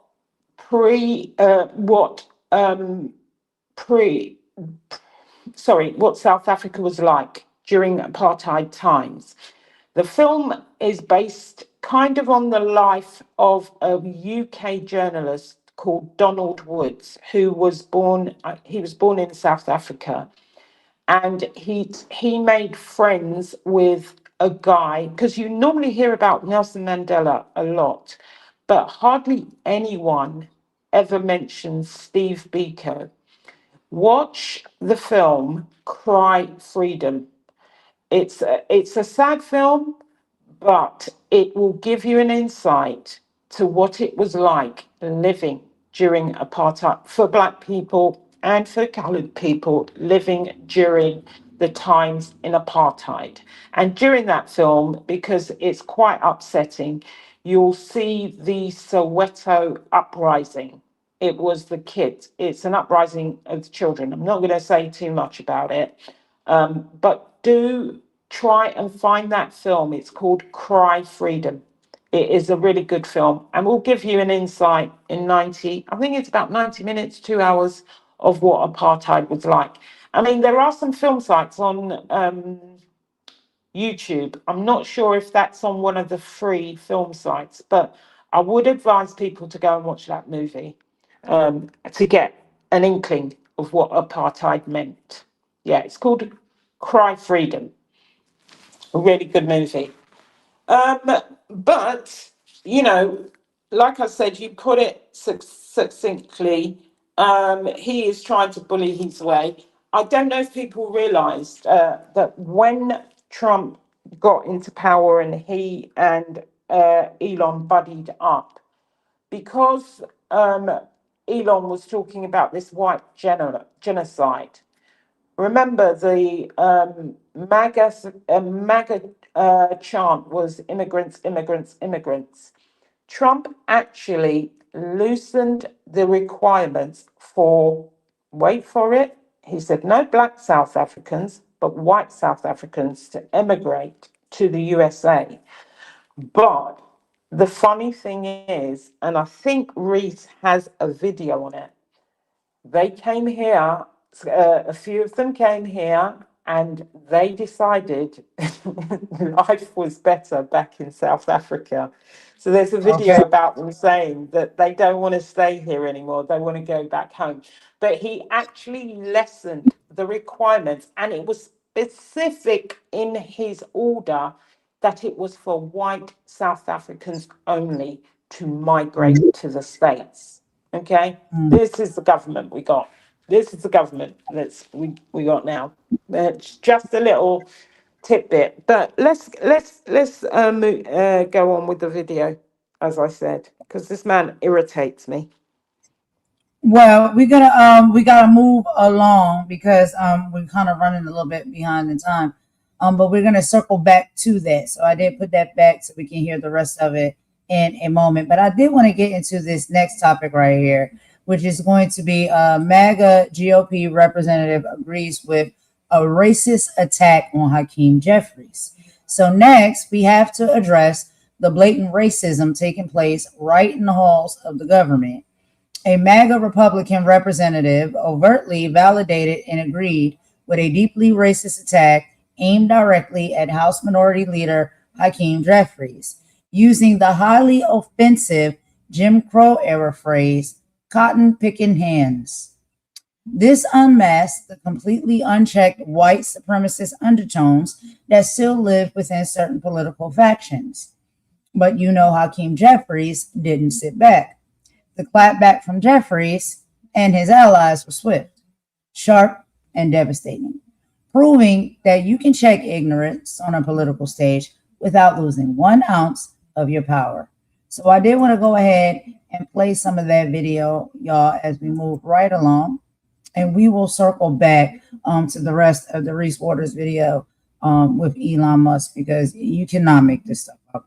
But let's go ahead. If we got time, we'll go through some of the other stuff we've got, and then if we've got time, we'll circle back. But people, please subscribe to Reese Waters. Go over there, check his stuff out. His delivery is great because he always adds the comedic touch to it. Please subscribe. Go watch. Go support. He's a great political analyst and a good comedian. Absolutely. He's definitely a triple threat for real. He's intellectual, he is comical, and he also is, you know, just very down with his people, open and fair, unapologetically himself. Excellent content creator, and also very, what's the word I'm looking for? Respectful and classy. So yeah, you guys, please check out his channel. Like Imani said, subscribe. Get you a membership. Please support, because I'm telling you, you really will enjoy the content over there. But let's go ahead and get into this video. And this is coming from Roland Martin Unfiltered. We have to talk about this, y'all, okay? Like I said, cotton, I'm sorry. This is not the one. Cotton picking, y'all. Cotton picking. This is from Roland Martin, but let me get the right one up on the stage, because that's not the right one. But yeah, so as far as us saying, like, they really seem to be trying to go back to rhetorics and talking points and, you know, verbiage that a lot of our ancestors, faced. And a lot of this verbiage and these titles and these things, they come from a place of racism. We have to be very clear about that. Racism, prejudice, hate, all of the things. You can't deny what is right in front of your face. Okay? And there is a place right now that we are in where, people are feeling very, very comfortable, very, very comfortable, right? To show their true colors and say these type of terminologies, to get up in your face, to talk to you any kind of way, to disrespect you, to belittle you, to undermine you. All of this is happening in multiple places and spaces. And we're not crazy when we talk about this stuff. It's right there under our noses for us to see. So let's get into this video, y'all. We'll meet y'all in the chat. We'll do a commentary after it finishes up. It's not that long. We'll be right back.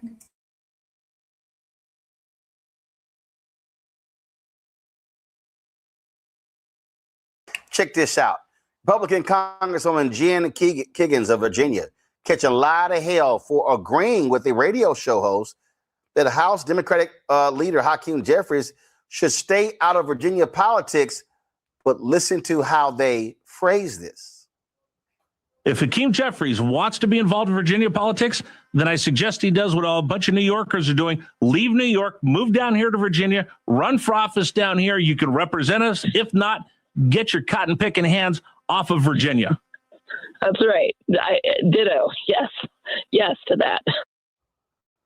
Kiggins, a second-term lawmaker representing Virginia's southeastern corner, participated in an interview with Rich Herrera, a conservative radio host on WRVA in Richmond, to discuss Virginia's recent redistricting saga. Well, ain't that something? Now, Christy Stevenson, a spokesperson for Jeffries, said the comments are part of a larger trend among Republicans to turn back the clock on civil rights. Jeffers' office released this statement: extremists who endorse disgusting, vile, and racist language are pathetic. Jen Kiggins has no interest in our nation's progress toward a multiracial democracy and apparently craves a return to the days of Jim Crow racial oppression in the South. That's why MAGA Republicans in legislatures and courts across America have launched a full-scale assault on Black representation. Mustafa, they knew what they were saying when they said cotton-picking hands. Of course they did. It's amazing how these folks try to pretend like they don't know, like they haven't even thought through some of these dog whistles that they continue to push forward. They know what the triggers are. They know the history of the country. They know the history of their states. They know how they've tried to, dehumanize us. And they think that they can get away with it because they see at the top them using dog whistles, them using racial rhetoric, and they figure that they can do the same thing because there has not been any checks and balances in any significant way to the individuals who actually do it. A few years ago, when people did that, there was repercussions for their actions, but right now, they're continuing to push the envelope as far as they can. And they're just like, so what you gonna do about it? Now, we know there are some other groups in this country that if you say something derogatory, that there is a price to pay. We have to have that same mentality when someone does something to our community, when someone tries to degrade our community, then there has to be a price to pay. Well, we know exactly the game they're playing, Jolanda. We do, Roland, and here's what, when you from Third Ward, like I am, there's things you just learn from living in these streets. And you can't just roll over. If all you ever do is roll over, they will come for you all day, every day. And I hear far too many Democrats asking us, what are we going to do to work across party lines? The people across the lines don't want to work with us. The only person I can control is me.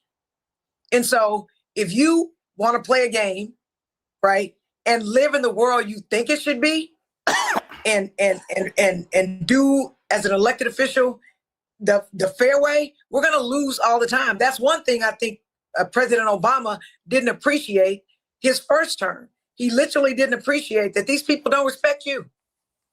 They don't respect you. They vote no on everything, even things that are good for them, because their goal in life was to make sure that you were ineffective and didn't pass anything. And so if you coming for me like that, I'm coming for you lower.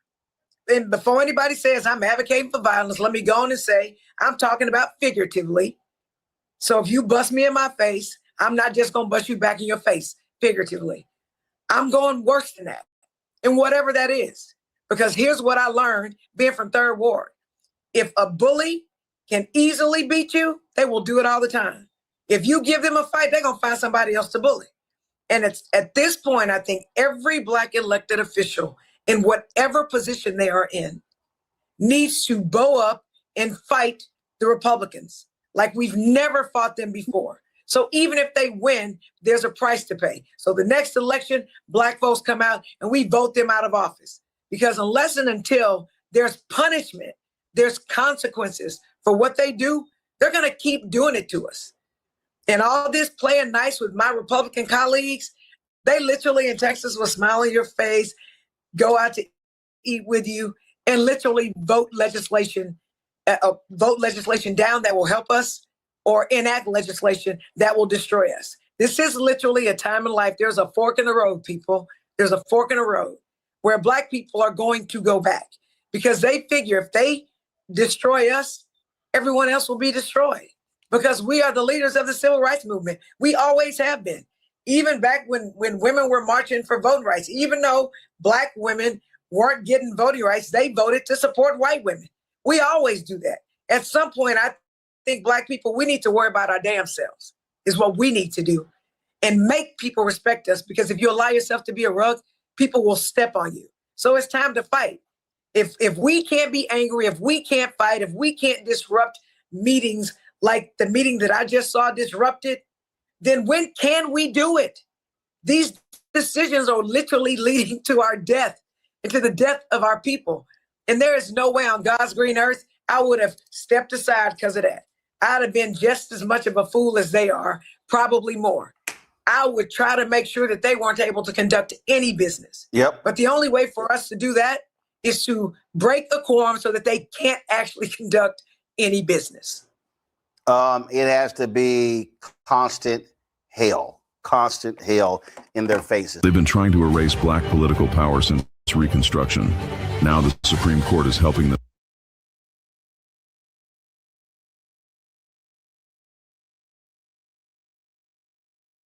2013, the ruling that gutted the Voting Rights Act.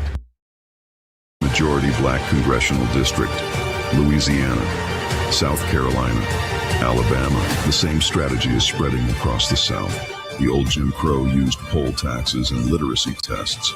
The new Jim Crow uses gerrymandered maps, voter roll purges, polling place closures, and court rulings that make Black communities politically invisible. But this story doesn't end in a courtroom. It moves to Selma. May 16th is a national day of action.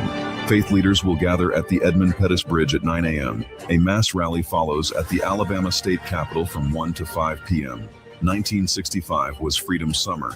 This is Freedom Summer 2.0 because they are still trying to erase Black political power, and we will not bow.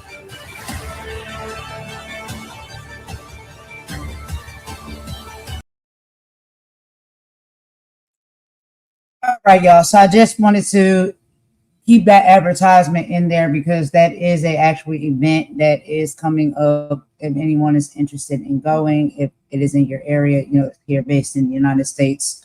But yeah, so let's go ahead and dig into this a little bit before we move on to our next topic. Okay. So y'all heard the gaslighting, right? Y'all hear the labels and the titles that these people use. And a lot of this is coming historically from the past. Our ancestors heard these things over and over again. And it definitely is rooted in racism. So the recent incident involving House Democrat leader Hakeem Jeffries highlights how historical trauma is frequently weaponized in modern political discourse. During a radio interview on Richmond's morning news discussion, which we heard, Virginia's redistricting battle conservative radio host Rich Herrera said that Jeffries, the first Black American to lead a major party in Congress, should get your cotton-picking hands off of Virginia. Republican Congresswoman Jen Kiggins, who was the guest, responded with, That's right. Ditto. Yes, yes, yes to that. Sparking a widespread condemnation and calls for her resignation. The history of this phrase and why it's deeply offensive, and how it operates as a textbook racial dog whistle. Let's get into it. So, the historical roots of cotton picking. To understand why this phrase carries such a heavy emotional and historical weight, it is necessary to look directly at its origins in the American South.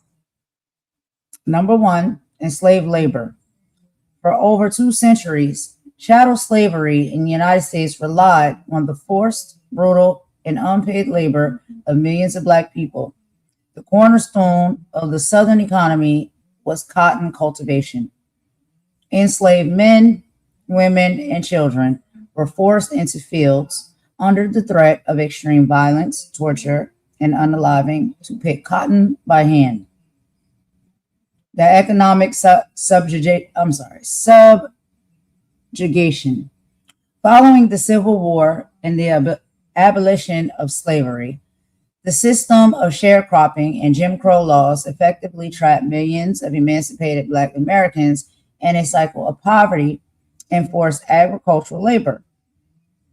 For generations, picking cotton remained an explicit symbol of Black subjugation, lack of agency, and enforced economic inferiority.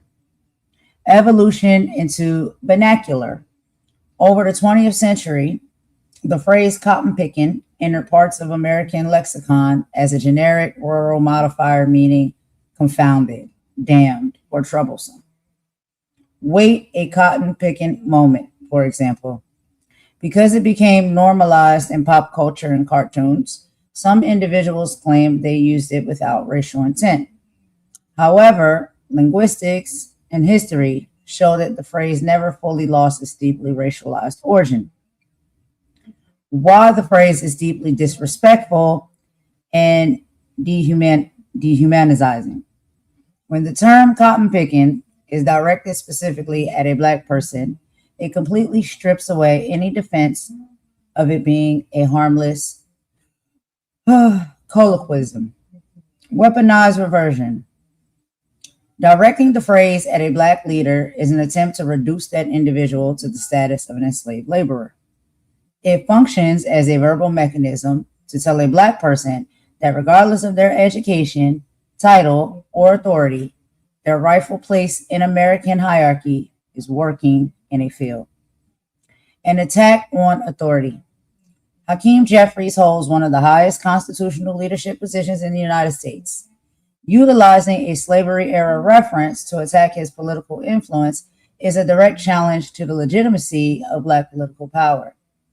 As Virginia State Senator Aaron Roos noted, following the incident, we are no longer enslaved on plantations. We now hold positions of power our ancestors fought for.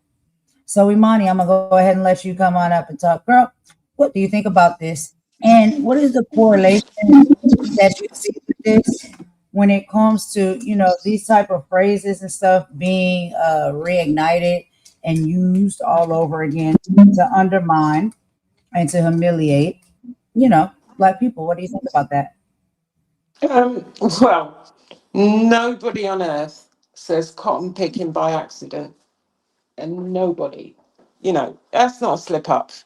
That's a dog whistle with a foghorn.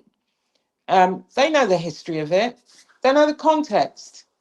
They know exactly who that phrase was designed to dehumanize.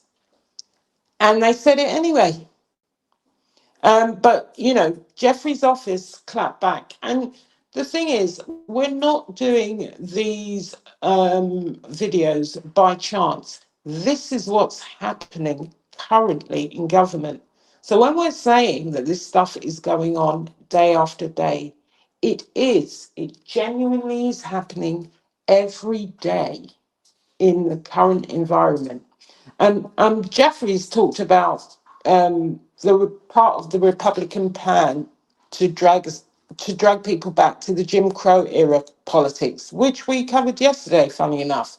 And it's not wrong, because it's not happening in a vacuum. It's happening while Republicans across the country are gutting black representation in in legislatures, in courts, in Congress, everywhere. And when they use these dog whistles with no consequence, everybody underneath them starts thinking the same way and that they can do the same thing. And right about now, they're doing it because nobody's stopping them.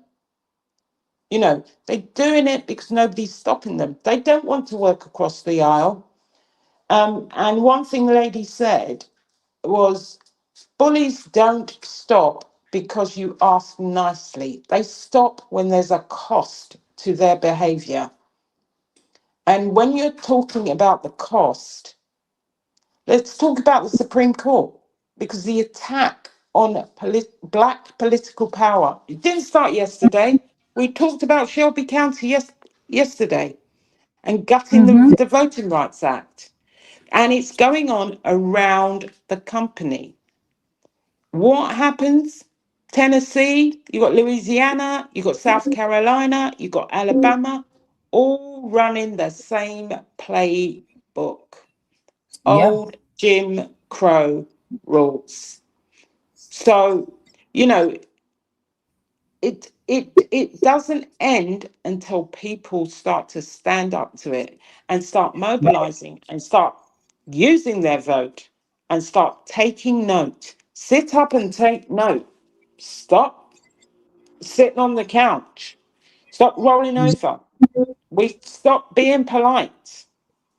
We're not pretending that we didn't hear that phrase. We heard it loud and clear. And not being afraid to call it like we see it when we see it and we hear it.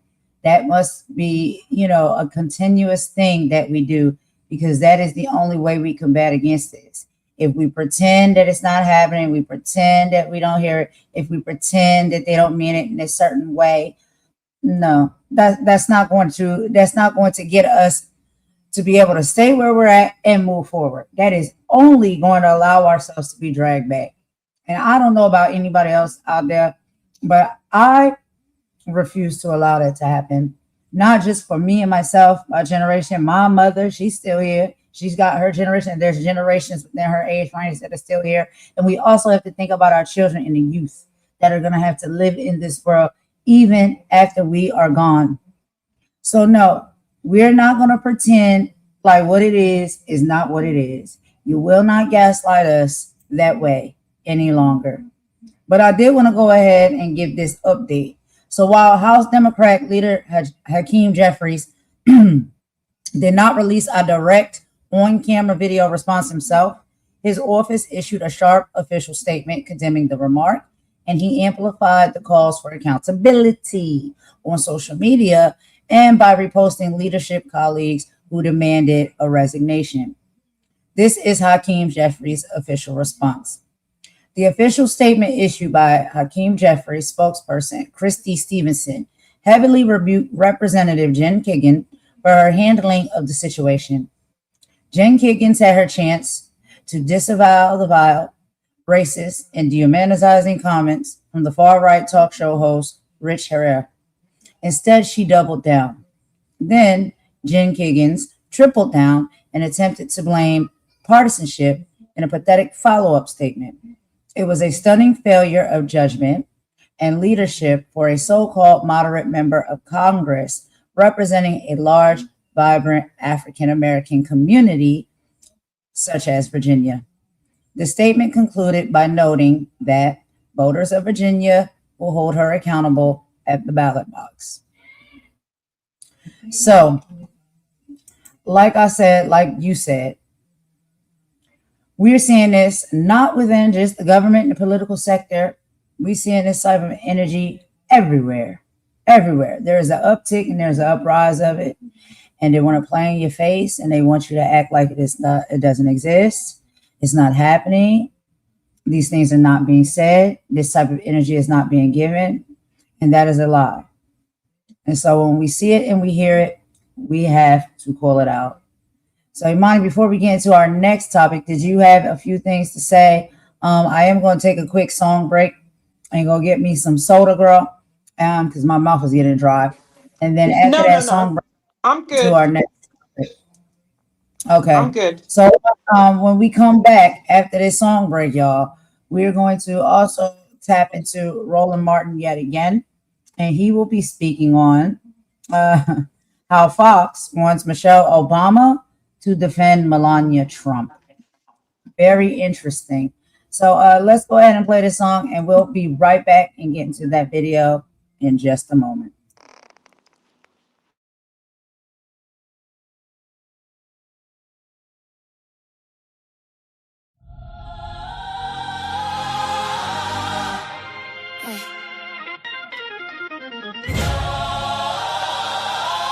They told her stay quiet, smile pretty. Don't question power. Don't question media. Don't question history. No. We outside now. Toes down, I ain't bowing to the throne. Toe slick online, but be scary on your own. Truth hit different when the camera's all on. Built this from the mud, now the kingdom too strong. Royalty, mind sharp, so clean. Pressure make diamonds, big pressure. Can't silence queens. We surviving. Media lies, but the people stay watching. History repeat when the system stay riding. Look, whole timeline messy, everybody playing God. Dog pie culture got these people acting odd. Clicks over morals, views over peace, throwing stones publicly than crime. Keep the peace on. Weaponized followers that ain't influence. That's my behavior mixed with ego and nuisance. Threats in the live stream, baby, that's weak. Real power don't gotta bully to speak. See the pattern? Media spin like a laundromat. To the truth are ending, everybody mad. Turn victims into villains for a headline. Still raise to the people every night time. Fox talk breakfast in the man, great savior. Same one silent when they dread the black stages. Michelle carry gas while they mock their existence. Now they beg for protection, baby. Where was the distance? Funny now? Clock it. Where y'all at? Funny now. Clock it. I learned money don't buy respect. Power don't erase it. History got receipts. Same truth collect interest. 10 toes down. I ain't bowing to the throne. Talk slick online, but be scary on your own.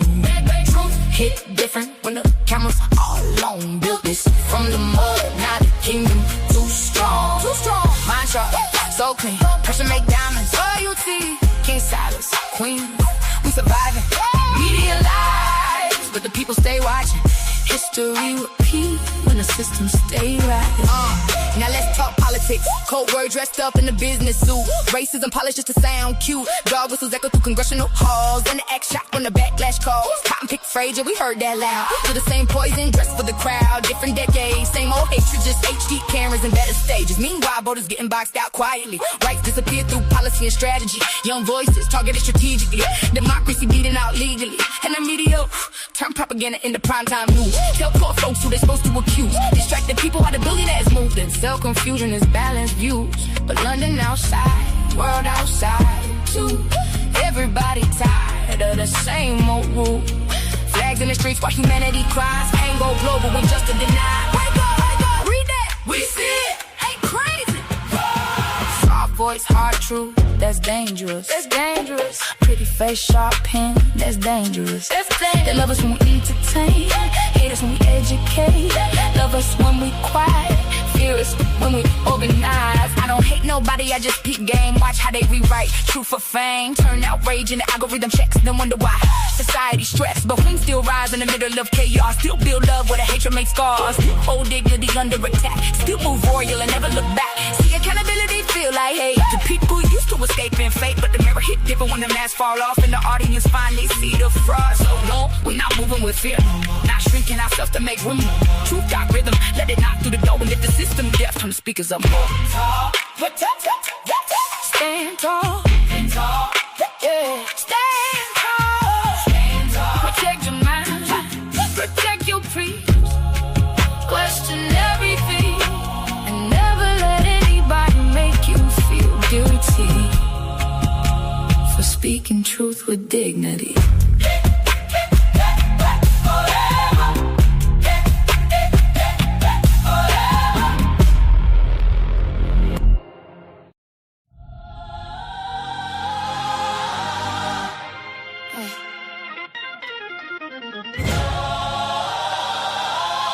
told her stay quiet, smile pretty. Don't question power. Don't question media. Don't question history. No. We outside now. 10 toes down, I ain't bowing to the throne. Talk slick online, but be scary on your own. Truth hit different when the camera's all on. Built this from the mud, now the kingdom too strong. Royalty, mind sharp, so clean. Pressure make diamonds, big pressure. Can't silence queens. We surviving. Media lies, but the people stay watching. History repeat when the system stay riding. Look, whole timeline messy, everybody playing God. Dog pie culture got these people acting odd. Clicks over morals, views over peace, throwing stones publicly than crime. Keep the peace on, weaponized followers that ain't influenced. That's my behavior mixed with ego and nuisance. Threats in the live stream, baby, that's weak. Real power don't gotta bully to speak. See the pattern? Media spin like a laundromat. To the truth are indie, everybody mad. Turn victims into villains for a headline. Tell rage to the people every night time. Fox talk breakers in the man, great slave. Same one silent when they dread the black stages. Michelle carry cast while they mock their existence. Now they beg for protection, baby. Where was the distance? Funny now? Clock it. Where y'all at? Funny now. Clock it. I learned money don't buy respect. Power don't erase it. History got receipts. Same truth collect interest. 10 toes down, I ain't bowing to the throne. Talk slick online, but be scary on your own. Truth hit different when the camera's all on. Built this from the mud, now the kingdom too strong. Too strong. Mind sharp, so clean. Pressure make diamonds. Royalty, can't silence queen. We surviving. Media lies, but the people stay watching. History repeat when the system stay right. Now let's talk politics. Cold word dressed up in the business suit. Racism polished just to sound cute. Dog whistles echo through congressional halls. And the act shot when the backlash calls. Cotton pick Frazier, we heard that loud. To the same poison, dressed for the crowd. Different decades, same old hatred, just HD cameras and better stages. Meanwhile, voters getting boxed out quietly. Rights disappear through policy and strategy. Young voices targeted strategically. Democracy beating out legally. And the media turn propaganda into primetime news. Tell poor folks who they supposed to accuse. Distracted people while the billionaires move. Then sell confusion is balanced views. But London outside, world outside too. Everybody tired of the same old rule. Flags in the streets while humanity cries. Ain't go global with just a deny. Wake up, read that. We see it. Ain't crazy. Soft voice, hard truth. That's dangerous. That's dangerous. Pretty face, sharp pen. That's dangerous. That's dangerous. They love us when we entertain. Hate us when we educate. Love us when we quiet. Fear us when we organize. I don't hate nobody, I just peep game. Watch how they rewrite truth for fame. Turn outrage into algorithm checks, then wonder why society stressed. But we still rise in the middle of chaos. Still build love where the hatred makes scars. Hold dignity under attack. Still move royal and never look back. See accountability feel like hate. The people used to escaping fate, but the mirror hit different when the mask fall off and the audience finally see the fraud. So no, we're not moving with fear no more. Not shrinking ourselves to make room. Truth got rhythm, let it knock through the door and lift the system deaf. Turn the speakers up more. Stand tall. Stand tall. Yeah. Stand tall. Stand tall. Protect your mind. Protect your peace.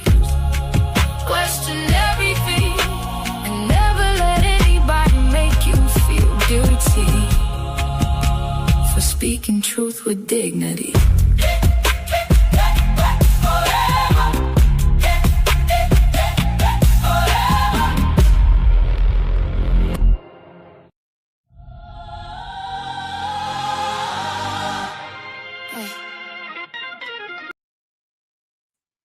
All right, y'all. Sorry about that. So I just went to the restroom and got something to drink, y'all. But I am back. I'm back. So we're going to go ahead and get into our next topic, y'all. And like you can see, we are also going to be hearing some coverage with this one also from Roland Martin. So basically, for this topic, Fox News demands Michelle Obama should defend Melania Trump. So let's look at the absolute audacity of corporate media. Fox News pundits are out here demanding that former First Lady Obama step up to publicly defend Melania Trump from media scrutiny. The sheer hypocrisy of this is mind-blowing. Let's remember the years of relentless racially coded and deeply personal attacks against Michelle Obama endured from the exact same network. And not a single conservative pundit, nor Melania Trump herself, ever stepped up to extend her any dignity or defense. Yet, the moment the shoe is on the other foot, they expect a Black woman to serve as a moral shield for people who wouldn't look twice if she was under fire. So do you have any feelings or thoughts about this, Imani, before we get into the video, or you want to hop right into it? And you can unmute. Sorry, I was just, what was the question? Sorry, I just missed that one. No, it's okay. We're getting into the next topic now. As far as they are trying to see if Michelle Obama would speak up, stand up for Melania Trump, and all of the scrutiny that she's going through right now. However, it's terrible. They talk about Michelle Yeah. Obama. Oh, yeah. I remember. Yes. I think it is laughable. I think it's laughable that they would even dare ask her to speak up for Melania. And the reason is because I don't know if you guys remember when she was First Lady, there were things like her being put in I think it was a gorilla or something. There were many claims about her sexuality and her gender. There were, I mean, the list goes on and on and on. So the audacity of them even, and I don't remember Melania ever speaking up once. I don't even remember her speaking up about that lovely photograph that her husband posted, and all the things that he said. I don't remember her saying, hey, bit too much now.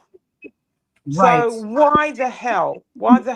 I know that Michelle Obama says that, when they go low, we go high. Just go quiet. Yeah. That's all I say. Just go quiet. Just go up high on your throne and sit there and, don't answer the door. That's what I feel. Yeah, But yeah, so we're going to let's go on with the video, because it is funny. Well, it is. I mean, it's the audacity for me. Well, we came up with another word, but and it's also just like the entitlement. Like, let's get into the video and we'll talk about it in just a minute more. I saw this the other day, and I figured today's panel would really decide to weigh in on this. And y'all already know, I can't even deal with the lying on Fox News and the sheer stupidity on Fox News and the most ignorant stuff on Fox News. But they said something that made no sense to me whatsoever. They were talking about Jimmy Kimmel and his joke about Melania being a widower, and Trump lost his mind. Listen to what this fool, Emily Campanano, whatever the hell her name is, Campo Crazy, actually said. Y'all, she must be high. And my second observation is I would really appreciate if any former First Lady would release a statement and just say, I stand in support of this First Lady, because that absence of commentary in the way of many. Michelle Obama is on her podcast all the time. We've heard her thoughts on a lot of things. Can she just spare one sentence in support of this First Lady who has been through so much, who has a target on her in the public square and out? It is horrifyingly atrocious how she has been treated. I would love for there to be some support coming out of her mouth. Run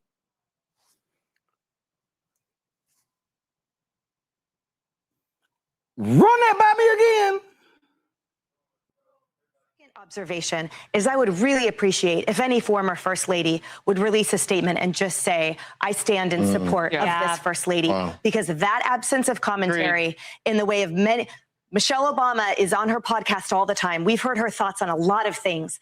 Can she just spare one sentence in support of this First Lady who has been through so much, who has a target on her in the public square and out? It is horrifyingly atrocious how she has been treated. I would love for there to be some support coming out of her mouth.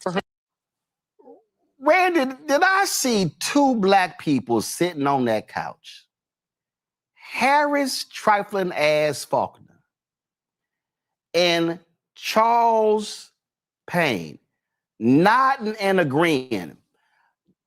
Do you recall Melania saying anything when Trump posted a video displaying Michelle and Barack as monkeys?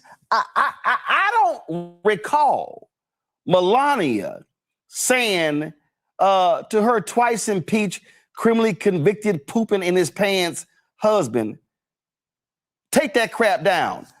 So these ignorant ass fools, they have the audacity to say that Michelle needs to come to the defense of Melania.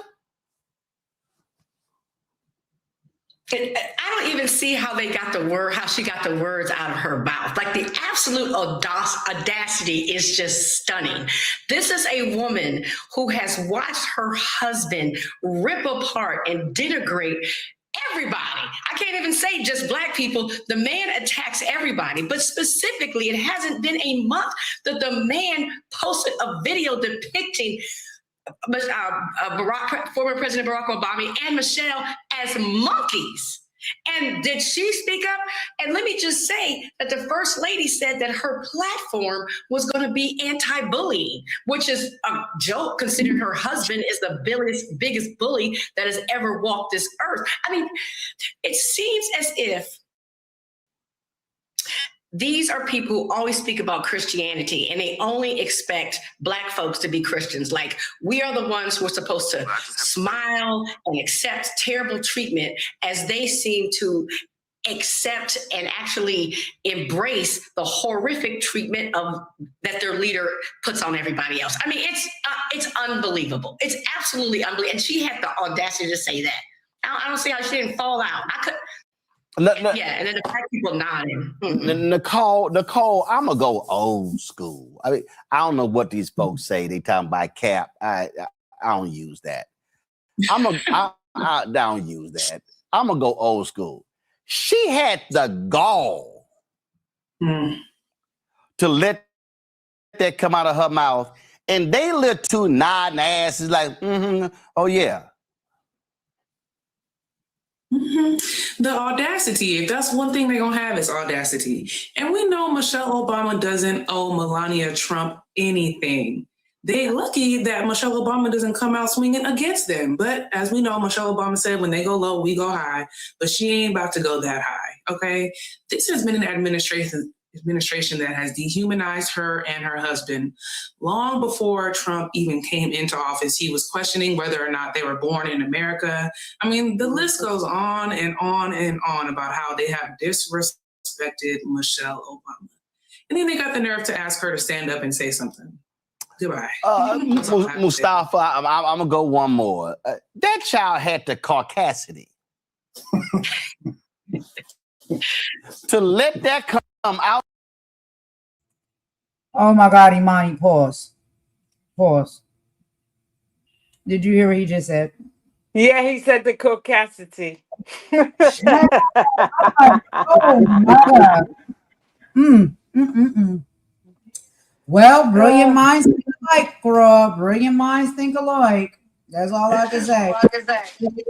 But yeah. So for right there, since we paused already, we'll just go ahead and add some commentary to this. But now, deplorable. Can I just say? Can I start this one? So yeah, go ahead. They ran a segment about Jimmy Kimmel's joke about Melania Trump, but they didn't focus on the joke. They argued that Michelle Obama should publicly defend Melania. Yeah. Because former first ladies should stand together. And Michelle Obama speaks publicly so often. She should spare a sentence in support of Melania. Let me tell you something. Yeah. Michelle Obama doesn't owe Melania Trump a syllable a vowel, a consonant, a sentence. She owes her nothing, because that's the same woman who sat on The View talking about the birther movement, talking about Obama not having a birth certificate, questioning whether they were born in the United States. Yeah? Does everybody remember that? He was the one that was repeatedly promoting this false claim about Obama citizenship and the harmful content that was circulating about the Obamas widely during their term. Yeah. Where did I miss something? Did I miss Melania coming out and saying no, that's wrong, or did I see her on The View trying to further that birther BS? I mean, what are we talking about here? Why is it her job to Imani, even? are we crazy? It's like they said, they used a good word, the caucasity of it all. That's a corny And phrase. that's all we'll say now. Have we got much longer on this video? Have we got who? I mean, it's over to you to speak, please, because I've got no words for this. I wouldn't even give a. Again, like this is what we talk about. This is what we call out. This is what we see. They try to convince you that you're crazy or you're in some type of opposite way, a reverse this, a reverse that. Please, miss me with it. Okay, so the expectation for Michelle Obama to support Melania Trump relies on a selective memory. It asks a Black woman who is systemically dehumanized by the political establishment to act as a shield of respectability for a family that helped fuel the very attacks that were weaponized against her. While institutional traditions matter to political historians, the points cut to human reality. Expecting unconditional grace from someone who has rarely afforded it themselves is a double standard that many find impossible to ignore. Okay? So, we can just get straight to the point. That's like literally all I got to say on that. And it's just like, we see this playing out so much, right? Like, we got to be the bigger people. We got to be the one to apologize. We got to be the one to bow down. We got to be the one to come to the rescue. We got to be the one to speak up for injustice. But when any of us are going through anything, everybody else is radio silent. Nobody has nothing to say. They're not trying to defend you. They're not trying to protect you. They're not speaking up in your honor, your favor. So why is it that is always like, that's the mindset, of a lot of people, like the Black woman. Yes, and I'm going to say it just like that. The Black woman has to be the end all and be all to solve everybody's problems, to speak up for everybody, to pacify everybody, men included. Men included. Let's be very clear about that. The Black woman has to do it all, right? And it's just like, no. I will sit up very high on my pedestal and on my throne, which is where Michelle sits. And I do agree. When they go low, we go high. Whatever they got going on, and Melania and Trump and all of this administration and they people got going on is very low and low vibrational. Where I will remain is high up on my throne and my pedestal, minding my business, because that ain't got nothing to do with me. And guess what? I don't have no helps to give, no F's to give, none of those things. I'm sorry. And if people feel as though that's unfair, that's selfish, I want people to really ask themselves, where was the mass majority? Where were the former first ladies when Michelle was getting dragged like filth? If Melania needs help, Hillary's available. Go ask Hillary to help you, because we don't have no more help to give. and no more cares to give. I don't think that'll be a good call for her. I think Hillary has got no F's to give as well. Well, then there's that. So she's on her own. But anyway, shall we continue? Yeah, There's let's not that keep much playing. left, is there? Nah, this is short. Let's keep playing the rest of this. But you know, it's just a pattern. It really is a pattern. Like, and we tired. We tired, y'all. We tired. We tired. We're not doing it. And the audacity for you to just like make it seem like that's her responsibility. She dug herself into this mess. She can dig herself up out of it. Period. We're done. We're not helping nobody anymore. All right, let's keep going. Her mouth.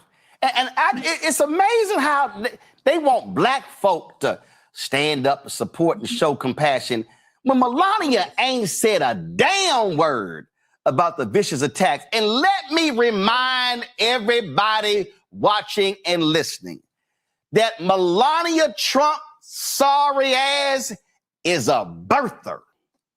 Melania Trump was on Joy Behar's headline news show with that birther nonsense. Oh, ain't no way in hell Michelle Obama should say a damn thing coming to the aid of the defense. Let Melania talk, but she can't because she can barely speak English. You got me with caucasity. You know, that's my word. I wrote a poem about it. Yeah, my auntie would say, you done lost your damn mind. It's just crazy. I don't know what is going on in that studio. They either got some gummies going on in there or some dark liquor or something that's going on, because First Lady Michelle Obama has been so gracious with her time when in the spotlight. And I mean, they were just vicious about her looks, about her intellect, about so many things that were completely false.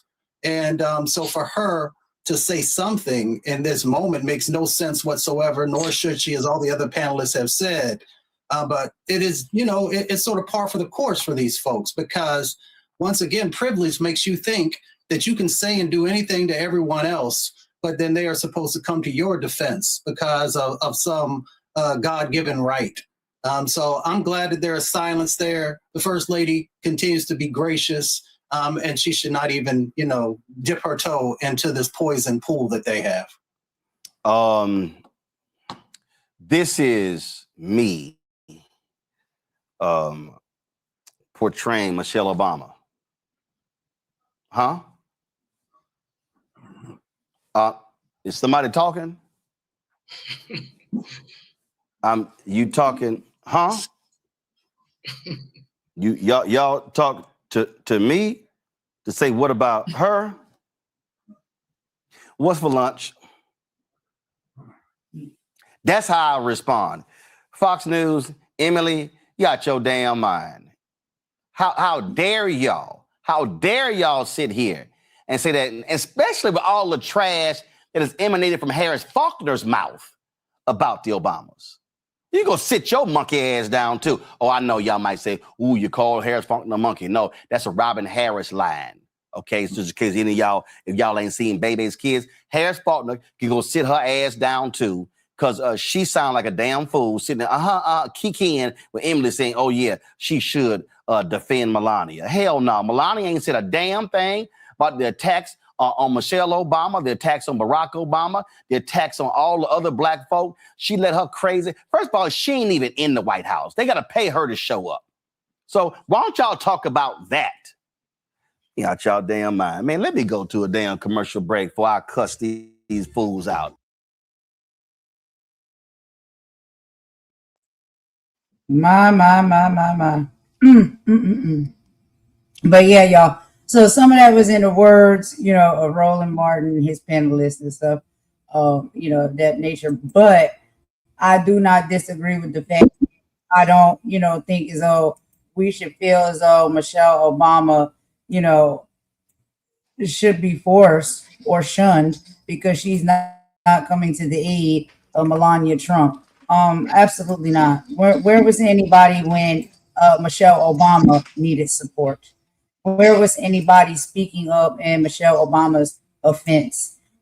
What happened, Melania, when your husband was in the middle of the night, can't sleep, and posting up disparaging and disgusting images depicting Michelle Obama and her husband, Barack Obama, as apes and monkeys? You didn't have anything to say about that. You don't have anything to say when they're trying to speculate or figure out if Michelle Obama is a trans woman or a man in some kind of way. Like, all of the deplorable things that they've done to that woman, not just when Obama was in office, but even to this day, still, they talk and drag that woman for filth, and nobody comes to her aid. And the audacity for y'all to think that that woman's supposed to speak up and help and assist you in your time of need. No, you can figure it out. You're a big girl. Put on your big girl panties and figure out how to get yourself out of a situation that you actually put yourself in because of your choices of greed and close proximity to money. You decided to be around a disgusting, nasty piece of work, man, because of the financial benefit it was going to bring to your life. You don't even want to kiss that man. You barely even want to hold his hand. And we're supposed to sit up here and feel bad for you. Oh, man. Figure it out. Do you have any additional thoughts on that, Imani, before we get into the next topic? No, I think Michelle Obama just needs to drink water and mind her own black business, because she don't need to be thinking about Melania at all. She's living her best life. She's got a nice podcast. And to be honest with you, it's Fox News that's saying this. It's not Melania coming out and begging her. But, you know, at the end of the day, they're acting like she's the most Melania's the most persecuted woman in America. And like Roland said, and she doesn't bother to show up anywhere unless they're cutting her a check. So no, ma'am, no. It's your business. It's your problem. Guess what? Look at this, right? Sometimes we always gotta find, the positive in the lining, right? And read between the lines. So, in the time of need, right? For whether it's Melania or anybody else, right? When it comes to the utmost and ultimate level of representation of class and dignity and pride and beauty, right? And strength. It just goes to show you they will call on the strong ones, okay? And that's basically, the way they are, a little bit backwards. That's basically them giving you your flowers without giving you your flowers. Because the way I see it is, if everybody's calling on Michelle Obama, we need Michelle Obama. Where's Michelle Obama? She should speak up. We need her help. Oh my God, Melania could use her help. She could speak up for her. She could help her. It just goes to show you how powerful that woman is, how resilient that woman is, how monumental that woman is, how classy that woman is, how memorable that woman is, how important that woman is, how kind that woman is. She's all of the things, right? And so in order for people to be out here calling her name like Jesus, then I guess she's not the terrible, low, vibrational, despicable things that they spoke about her being in the first place. Because if she was those things, right, and you had no respect for her, and she wasn't nothing, couldn't do nothing, don't know nothing, as terrible as they made her out to be, why would y'all be begging so desperately for her help to get another first lady out of a pinch? Apparently she got a lot of capabilities. Apparently she's somebody, right? So, sometimes we have to sit back and the comedy of it all, we're not going to get rid of that. It is hilarious that you would want this woman to come out and windmill, you know what I mean, in your honor. And then, like I said, have the, Audacity, to believe that you're entitled to that treatment or that energy from her. However, aside from that, I think it just goes to show who got the juice and who really is, the one that sits higher on the pedestal. If she wasn't that high, you wouldn't be calling on her like she's the queen or she's God or Jesus or anything like that. You know what I mean? Like y'all see her for what she is. Y'all see her for what she can do, how she shows up. And y'all want that. Y'all like that. Y'all like the juice. Y'all like the class. Y'all like the elegance. Y'all like the intellectualness. But see, they will never tell you that. They will never give you that. You know, they'll never admit to it. But goodness, if anybody's in a crisis in time of need, who do they typically call? The best equipped, the professionals. So, you know, I just feel as though that speaks volumes right there. But now we're going to go ahead. We got to move on to the next topic, y'all. So the next topic we're going to be getting into is going to be Justin Jones, right? And so Justin Jones sound the alarm on MAGA voting power grabs. Sticking with accountability in government, Tennessee Representative Justin Jones is sounding a massive alarm.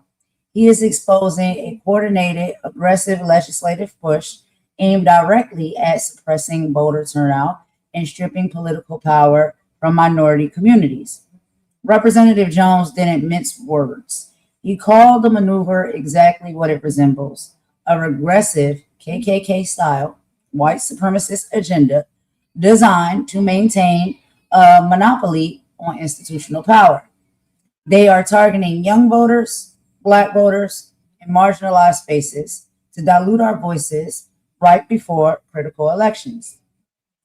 Democracy is a constant battlefield, y'all. We got to remember that. And silence is compliance. When leaders like Justin Jones show us where the line is being drawn, we must pay attention, get organized, and match their structural tactics with overwhelming community mobilization at the ballot box. That is where our true power resides. So while we're waiting for Imani, because she's getting her mic adjusted real quick, let me go ahead and put this song on real quick, and then we'll get into the next video, y'all. We will be right back.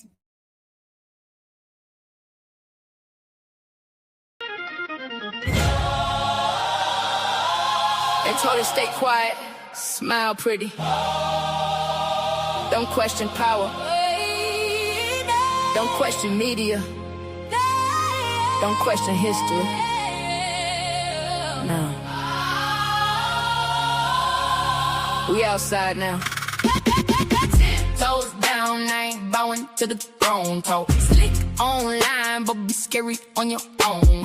Truth hit different when the camera's all on. Built this from the mud, now the kingdom too strong. Royalty, mind sharp, so clean. Pressure make diamonds, big pressure. Can't silence queens. We surviving. Media lies, but the people stay watching. History repeat when the system stay riding. Look, whole timeline messy, everybody playing God. Dog pie culture got these people acting odd. All right, y'all. So we got the mics all set up and fixed. Imani, you back with me, girl? Can you hear me good? Yep, sure can. Okay. All right. Cool. All right. So let's go ahead and get this up on the stage here, y'all. So like I was saying, we're just going to go ahead and get into our next video. So shout out to Justin Jones. Okay. He's definitely sounding an alarm here. Let's hear a little bit of what he has to say. We'll watch this together. This is not very long, about 12 minutes. We'll watch it. Maybe we'll do 6 and 6. We'll see. And do some commentary in between. But let's go ahead and get into it, and we'll meet y'all in the chat. Jim Crow, and we have to be clear about letting them know that we're going to fight like hell against these new KKK white supremacist agenda that we're facing in the South. Joining us right now, Tennessee State Representative Justin Jones. Representative Jones, we were talking about what's happening in Louisiana, where the Attorney General there, Liz Morrell, is telling New Orleans City Council members, you don't do as I say, I'm going to remove y'all from office. You got in your state where they're wiping Democrats from all committees because MAGA, white supremacists, Speaker of the House Cameron Sexton did not like their response to stripping Memphis of congressional representation. And so we're seeing threats. We're seeing gerrymandering. What we are seeing here is absolutely the rise of the Confederacy. This is the biggest attack on Black political power since Reconstruction. And what these white MAGA conservatives want to do is they want to put black people in their place. I mean, that's exactly it. Yesterday, the Speaker of the House sent a letter to every Democrat, which includes every black member of the Tennessee House of Representatives, saying they are no longer on committees. So we're going back to Jim Crow committees. These are Confederates who are trying to send a message of political lynching or political whipping, I should say, that if you step out of line, that you will be punished and you'll be treated as second class. The Speaker of the House, we know, is the Grand Wizard in Chief, Cameron Sexton. And so we have to raise the message across the nation that we have nothing to lose as black people in the South. We must fight with everything we have. We must stand up, do things out of the ordinary. We cannot be cowardice, but we must be courageous in this moment and fight back. Because if we're not careful, we'll be like the end of Reconstruction. We will have no black lawmakers left in the South. They did the federal map this time, making all 9 districts in Tennessee majority white at the federal level, and they're going to do it to the state district come January when we reconvene the legislature. And so whether you're in Tennessee, Alabama, Mississippi, South Carolina, these folks are really intent on bringing back the Confederacy. And we must be clear that this is a war against black folks in the South, and we must treat it as such. And we need our allies across the nation to stand with us, to give us resources, to not abandon the South, but to stand with us in this moment of crisis and chaos and of civil war that we're going through. Well, also what you finally are seeing are some Democrats who are, I suppose, finally waking the hell up. You had this man, this Senate president in Maryland, Bill Ferguson. He was Democrat Senate president.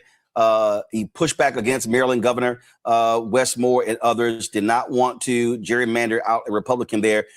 Well, guess what? Now, all of a sudden, he apparently is now looking into ways to do that. So he's finally waking up. See, this is where these white Democrats in these other states are going to have to wake up. Not only that, Governor J.B. Pritzker, okay, he tied gerrymandering in Illinois to what happened in Indiana. That was stupid. And we will now see where the Missouri Supreme Court has affirmed the wiping out of Congressman Emanuel Cleaver's seat. We saw yesterday Republicans in South Carolina join with Democrats to stop wiping out his seat in South Carolina. Now the governor says he's going to call a special session to wipe out that particular seat. We saw what happened in Tennessee. We saw how this extreme court allowed Alabama to move forward with the old map, wiping out Congressman Shamari Figure's seat. Mississippi wants to wipe out the seat of Congressman Benny Thompson. And so over and over and over again. And so this is where weak ass white Democrats are going to need to get up their asses and get in the game to realize that if you're a so-called ally, I don't want to see it with your mouth. I want to see it with your action. That's it. You know, I'm actually and I came to Sacramento today from the South to meet with the California Black Caucus because we need folks all across this nation to stand with us and fight back. This is like, again, I don't stress it enough. This is a civil war they're waging against black folks in the South. And we need folks to stand with us, not just in terms of posts, but to come south, to join us in Montgomery this weekend and going forward as we continue to take direct action and mobilize. I was talking to Reverend Barber about, how we're going to have a Freedom Summer this summer to really turn out black voter, participation like we've never seen since the 1965 Voting Rights Act was passed initially. We need folks to be courageous. And I think that we see so often some of our allies who are white have neglected the South, have written off the South, not recognizing that the majority of black people in this country live in the South. And so if you want to change this nation, this is the front line to do it in. And so we need folks to stand with us to help, give us resources to help build infrastructure, because this is a long-term battle that the Republicans and the neo-Confederates have been planning for decades. The Voting Rights Act did not just come down in one day. This has been their dream since it was passed to begin with. And I think that we have to have folks of our side of the aisle, including black and white Democrats, realize that these folks are not our friends, but they see us as their opponents. They are enemies of democracy. And we must be bold, unapologetic, unrelenting, and do things out of the ordinary. It's not going to be a letter or a simple, strongly worded op-ed that's going to stop these folks. It's going to be direct action, organizing, and making a consequence. And because these white supremacists, whether they wear white sheets or black robes in the Supreme Court, are a danger to us all. And we must treat them as such. And it's time for us to rise up and let them know that if they come for one of us, they're coming for all of us. I'm looking for where Vince Evans, who's executive director of the Congressional Black Caucus, he actually called out Bernie Sanders. And he said, here you are, the Supreme Court decision that's impacting black voters. And he's like, okay, Bernie, where you at? This is the story right here. CBC director calls out Bernie Sanders for crickets after attacks on black voting rights. And then Vince posted on Twitter, has anybody checked on Senator Sanders? Because black political power is under attack and somehow we can't seem to run him down. If y'all know somewhere else to check, let me know so we can get word to him. And he was talking about like, okay, again, where you at? I mean, and again, Vince was absolutely on the mark for actually saying it. And in fact, this is what he tweeted. He said, "This is the give me one second. Don't pull it up yet. Don't pull it up yet. Don't pull it up yet. I want to blow it up. Give me 1 second. Let me zoom in on it. And so here we go." He said the Supreme Court decided Calais on April 29th. Since then, black political representation has been under direct assault across the South, and I haven't heard a mumbling word from Bernie Sanders. I checked both his X accounts, silent. I checked his Instagram, nothing. I checked his Senate website, crickets. At this point, I'm starting to get worried. Has anybody checked on Senator Sanders? Because black political power is under attack, and somehow we can't seem to run him down. If y'all know somewhere else to check, let me know so we can get a word to him. I think that's just criticism. How in the hell can you not say anything? Now, you can. So this is a moment where folk have to be called out and chastised, because if you claim to be an ally, you be an ally not when you want to, when other folks need you.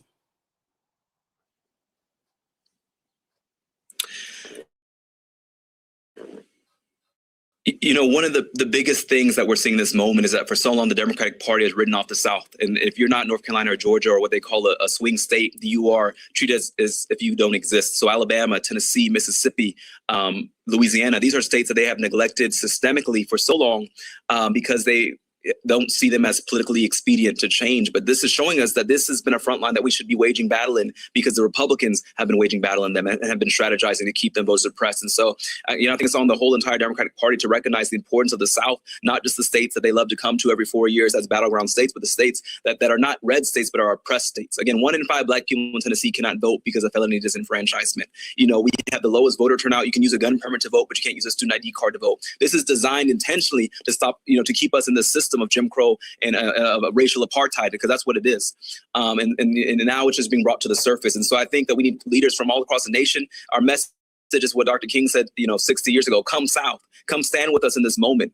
We always have politicians come during Selma, the anniversary. Well, this is our real Selma moment. It's a moment to continue the struggle, stand in the faces of these Southern legislatures with the new George Wallace's and Bull Connors. Their names are Cameron Sexton and Governor Landry and Governor Bill Lee and Marsha Blackburn. These are the folks who are going to be down in history books as our Bull Connors. And let's fight like hell and confront them. When the Speaker of the House gave me that letter kicking me off my committee, I tore it up because he's expelled me. What else can you do? We have nothing to lose, black folks in the South. It's time to rise up.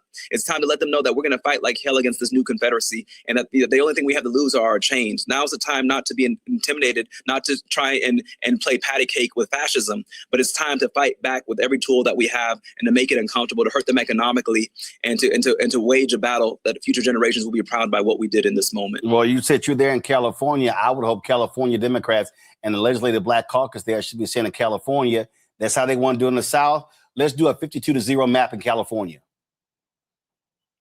That's it. I mean, we need folks to recognize this moment. We know California passed Prop 50. We're still waiting on New York. There's states like New Jersey. There's states, that Democrats can gerrymander, but I don't want it to get caught up as a partisan gerrymander, because what is being done in the South is a racial gerrymander. And I want to be clear about that for the record and for the lawsuits that are going on. It wasn't just about partisanship. It was a racial retaliation. They waited for the VRA to be struck down, and they want to make this about partisanship, tit for tat. This is a racial backlash that we haven't seen in 60 years since the Voting Rights Act was passed. This was about intentionally suppressing black voter turnout. It's racism, it's retaliation, and it's a clear pattern being done by these Southern legislators who got calls like our governor did. He called Bill Lee, the governor of Tennessee, and said, get these black folks, get their district, take it from them. We've been waiting 60 years to do this, and the governor jumped like he does often when this white supremacist in chief calls him, and did it within less than a week. Within a few days, we had a new map breaking up the only majority black district we had left in Tennessee. And so, again, I want to be clear for the record, for the legal cases and for history, that this was a racial gerrymander. It was not just a partisan gerrymander. And the way I know that, Roland, they said we based these new maps off the census. Well, if you look at the census does not say what party you are, but it does say what race you are. This map was drawn using racial data, and I hope that the courts see it. I don't have a lot of faith in the courts right now, but I hope that we see that as we organize and lift it up, we have to be clear that this is race, this is a racial gerrymander, it's Jim Crow, and we have to be clear about letting them know that we're going to fight like hell against these new KKK white supremacist agenda that we're facing in the South. They've been trying to erase black political power since Reconstruction. Now the Supreme Court is helping them finish the job. First came Shelby County versus Holder in 2013, the ruling that gutted the Voting Rights Act. Then came Brnovich in 2021, another ruling, another piece torn away.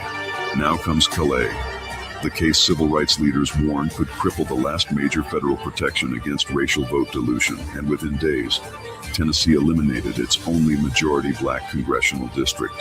Louisiana, South Carolina, Alabama, the same strategy is spreading across the South.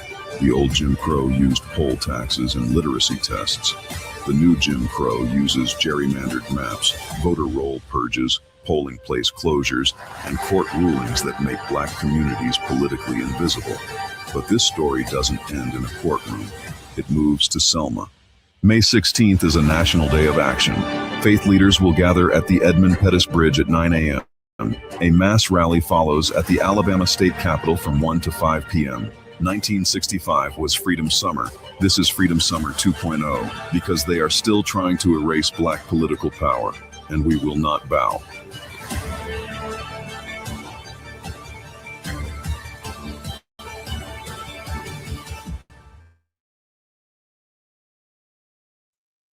My. Well, that was jam-packed into, a nice little 12 minutes. I want to just go ahead and just listen to that all the way through.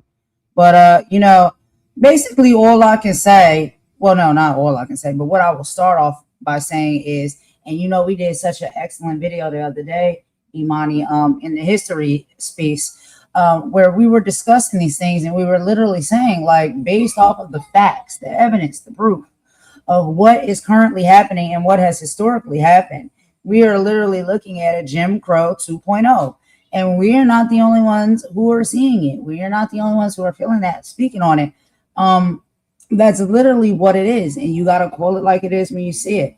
And so, like I said, I want to just, give a shout out to basically Justin Jones. He's really, he's got his boots on the ground when it comes to this. This gerrymandering and this, trying to take us back in history. And I do have a few notes that I jotted down. I'm gonna go ahead and read for y'all because, it comes down to and it boils down to history. And a lot of people may not fully understand. And so one of the main things that I want people to understand is we do hear a lot of talks when it comes to Jim Crow. And we hear the commentary when it comes to the South. And so the reason for that is the American South is and has always been the primary target for the intense political and racial battles. And it boils down to one undeniable fact. The South is where the highest concentration of black people in America live. Okay. Because of that concentration, the South has always held the potential to completely shift the balance of power in the entire United States. Therefore, those desperate to hold on to power have spent centuries targeting the South to control, dilute, or completely erase that collective voice. The strategy behind why the South is targeted can be broken down historically and currently. So let's get into the history first. The historical target, the math of white supremacy. Historically, the target on the South was about maintaining absolute economic and political control by a white minority over a massive black majority. The fear of the Negro rule. During Reconstruction, the period right after the Civil War, black men in the South were granted the right to vote. Because they made up the majority of the population in states like Mississippi and South Carolina, they immediately elected black senators, governors, and congressmen. The white elite was terrified of this multiracial democracy. We also have to talk about the Jim Crow playbook. Now, to stop this shift in power, Southern states launched a targeted decades-long campaign to rewrite the rules. They didn't just use KKK violence. They used the law. They invented literacy tests. We talked about this on one of our previous lives with Jim Crow. They also used, let me find my place, y'all, grandfather clauses and poll taxes to strip Black people of the vote. From 1896 to 1904, North Carolina, which is the state that I reside in right now, went from having thriving Black political leadership to having 0 registered Black voters. The 5/5 windfall. By stripping Black people of their votes, but still counting them as full citizens for population metrics, white Southern politicians got a massive bonus in Washington. They controlled 100% of the political power, representing a population that was heavily Black. They used this unearned power to block civil rights laws for nearly a century. Now, if we get into the current target, the battle for Southerners' votes. Today, the target on the South is back with a vengeance. Because of the major demographic shift, the South is changing and the political establishment is panicking. The reverse migration. Over the last few decades, this puppy here, millions of Black Americans have moved back to the South from northern and western cities, seeking lower cost of living and community roots. Cities like Atlanta, Charlotte, Nashville, and Houston have exploded with diverse, educated, and politically active Black populations. Now, the threat to the status quo is the demographic shift means that Southern states, which have been reliably conservative strongholds for decades, are suddenly on the verge of flipping. We saw this clearly in Georgia in 2020. When Black voters organized and show up, the entire national balance of power changes. Now, the new suppression. Because the demographic math is working against the traditional power structure, the only way for them to win is to change the rules of the game again. This is exactly what we are seeing. Extreme gerrymandering, state takeovers, silencing lawmakers. Imani, would you like to go ahead and tap in with me for a minute? Yeah, sure. Well, I feel You just did very excellent research when it comes to this, and we have such great conversations. So I want you to go ahead and give your expertise as well. You know what it is? I feel like every time we talk, it feels like Groundhog Day, because we're saying the same thing over and over and over again about these voting rights. But I think it's a good thing, because we need to hit home and tell people you need to wake up and see what's going on. You know, in this in this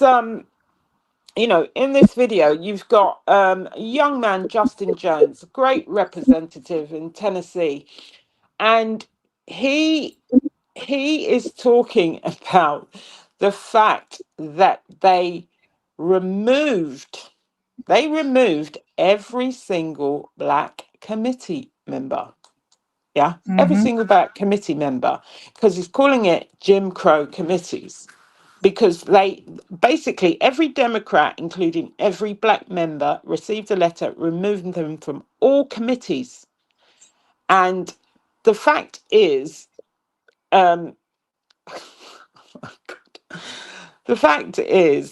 it's the way they've drawn the map. The maps are not drawn politically. They're drawn by race, because they come from the census. That means you're only looking at the race of people. You're not looking at political party. This is not political or partisan gerrymandering. It's race. And it's the biggest, I keep saying this, the biggest attack on Black political power since Reconstruction. I mean, it's racial retaliation. Racial retaliation. It's not, and the thing is, it's turned the South back into an oppressed region, not a red region. Like 1 in 5 Black Tennesseans can't vote. 1 in 5. Think about that. That's 20%. Yeah, that's way too many. 20%. But like he was saying, they don't use poll taxes now. They use maps, they use purges, and the courts to do it. This is, and I mean, right now it's happening in Tennessee, Louisiana, Mississippi, Alabama, South Carolina. They're using every tool they can, every tool they can to suppress the vote. I mean, I can, if it wasn't happening, you wouldn't believe it to be true. And so, you know, they've got nothing to lose by protesting. I think they call it Freedom Summer 2.0. And this isn't the time to be quiet. It's not the time to be quiet about it. It's the time to peacefully protest, peacefully. And I make that clear, peacefully protest. And look at the day of action that is going to happen in Selma, to defend Black voting rights. This is not a dress rehearsal. This is really, really happening. So people wake up in the South. Wake up in the South. I know it's really easy to say, but you got to talk to your brothers, your sisters, your cousins, your friends, everybody. And like you said, because of this migration of highly educated people who are thinking about who they are going to vote for and why. And it's not always Democrat. It's about what benefits them. This is what people don't understand. People think about themselves personally, which they need to do. And people need to think this is the time. This Supreme Court is, well, not, you know, obviously because it's stacked as well. The deck is stacked 6-3. So it's really difficult for them to change stuff. But they know it was predicted that the Republicans were going to lose 40 seats in the House come midterms. And remember, the House is where the budgets happen. The House is where the budgets happen. It's important because that's how the money gets spent. And one of the things that I want to point out as well, right? Because a lot of people, I know, such as myself, like I often ask the question, and maybe other people will ask the question as well, even if they're not are within the race, they just ask themselves, like, why? Like, why is it this push to where you cannot allow, you know, Black or brown people to have, you know, any type of economic or political power, right? And so there is a psychological breakdown of fear when it comes to that. And we'll talk about this. So retribution versus equality, psychologically. All right. So deep down, there is a historical psychological fear that runs through the veins of oppressive systems. When a group has held absolute, unearned, dominant power for centuries, they view the rise of equality as a form of oppression against them. Here's the great projection. Those who hold power often project their own history onto the people they oppressed. They are secretly terrified that if Black and brown communities ever gain true majority control, those communities will treat them the exact same way that they treated minorities for generations. So a retaliation fear. They cannot conceive of a democracy based on actual equity. So they fight viciously to keep their feet on the scales. So here is the bottom line. They are sacred because the clock is ticking and they know it. I'm sorry, they are scared because the clock is ticking and they know it. Every extreme bill passed, every map redrawn to erase Black districts, and every desperate comment used to diminish Black leadership is a mission of fear. They are building legal dams because they see a demographic and culture tidal wave coming. They are trying to take the country back to the 1890s because that is the only era where their absolute control was legally guaranteed. And so I thought that was very interesting when I did my research on that, because I do believe that it weighs heavily on psychology, right? And fear.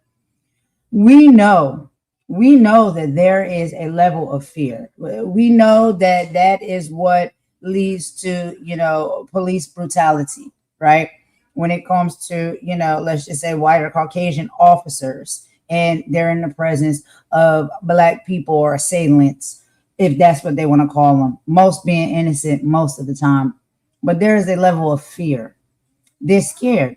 They are scared that the treatment that they have given Black and brown people for a very, very long period of time, almost 400 plus years, right, is all swelled up inside of us. And that the moment we have the opportunity to retaliate and give them a taste of their own medicine, we will absolutely do so. And they know that we probably have so much anger and resentment, right, that runs through our veins and our blood, but also from our current and everyday experiences, that we pack in a mighty weapon of anger and rage and power. And they're fearful of that. They do not know what we're going to do.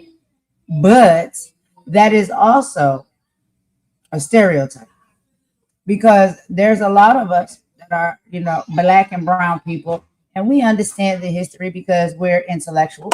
We know what they put our ancestors through, and we know even the, injustices and inequality that we have to deal with every time. Sometimes we just walk out of our door. However, what they do not understand and they take for granted is that we actually have hearts. We have integrity. Okay. And so, as angry and as frustrated as we may be, you don't always have to think that every time you come into encounter with a Black person, it's going to turn brutal for you.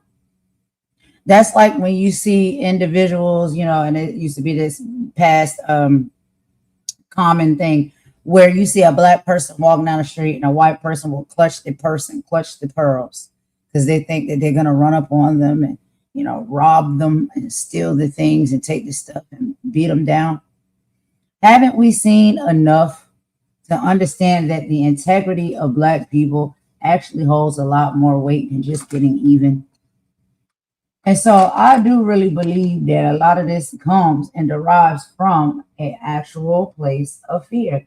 They have no idea. Once we are in charge, once we have the, dominant vote and power, they feel as though we are going to turn around and retaliate against them and give them right back what they gave to us and our ancestors. And for some of us, hey, they may feel that way, but not all of us feel like that. And we may not move and operate like that, right? Because one thing they don't understand is we're not like you. They not like us. But they'll never understand that until they get to know us. And that's a whole deeper conversation for another day, child. But do you have any additional comments on this topic before we move right along to the next one? No, we can move on to the one on Medicaid and Medicare now. Like I said, I feel like a broken record, but no, we can move on to the one about Medicare, Medicaid.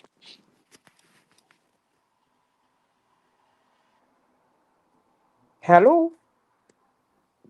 Yeah, I'm here. All right, let me go ahead and get this up screen real quick and we'll get right into it, okay? So this is offensive.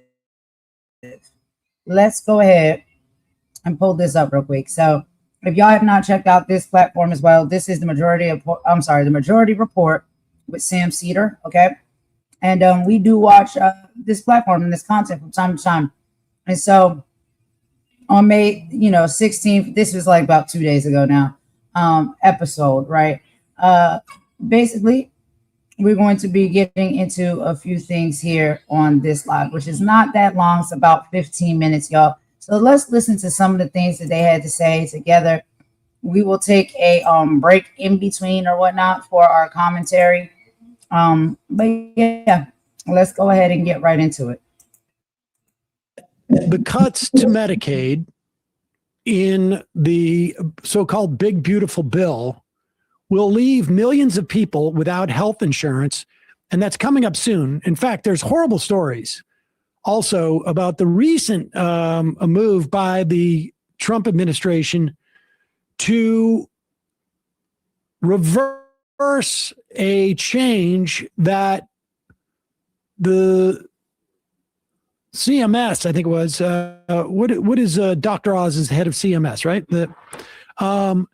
Has made the Biden administration change something where you would be able to deduct care for adult children with disabilities. There's also cuts to Medicaid that are coming for family members who take care of other family members would get payments for their home care that they would provide. Horrible, just heartbreaking stories. On top of all those cuts, the Trump administration is trying to depress voter turnout in blue states. And this is the way they're doing it. And also what we're going to do to solve some of these problems. So first, we're announcing that the federal government is deferring $1.3 billion in Medicaid reimbursements from the state of California. And the simple reason is because the state of California has not taken fraud very seriously. And because of that, we see a lot of the consequences that I just referenced. And again, let me highlight the fact that this really is two separate victims. So there are California taxpayers and American taxpayers who are being defrauded because California isn't taking its program seriously. But also you have people who've been prescribed medications that they don't even need. Sometimes they've had drugs put into their bodies that they don't need because fraudsters have actually encouraged false prescriptions and false administration of medications. So think about this. You're just a person trying to go see a doctor. You assume that your doctor is doing the right thing, but these fraudulent healthcare providers are getting rich by giving people medications they don't even need. It's a defrauding of the American taxpayer, but it's a violation of the trust that should exist between every American and the people who prescribe the medications. That's one thing that we're targeting. And this is why we're taking this action, is because we want California to get serious about this fraud. Oh, okay. So first off, fraud rates in Medicaid and Medicare, and in Medicaid, in this instance, they're withholding Medicaid payments. Fraud rates are less generally than they are in private health insurance. These same providers are not just working with Medicaid.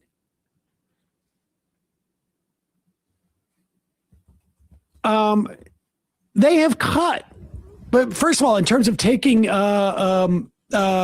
fraud seriously, we have watched Donald Trump literally pardon half a dozen people who were convicted of fraud, some of which was Medicaid and Medicare. To the extent that we know what the fraud is, studies have shown that private health insurance fraud may be around $40 billion annually.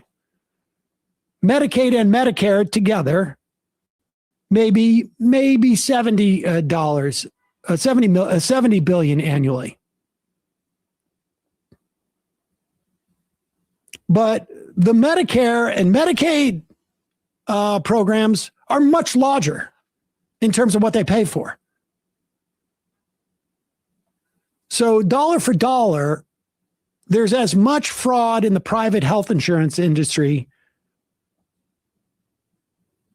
on a per capita, on a per service basis, if not more, in the private health insurance industry.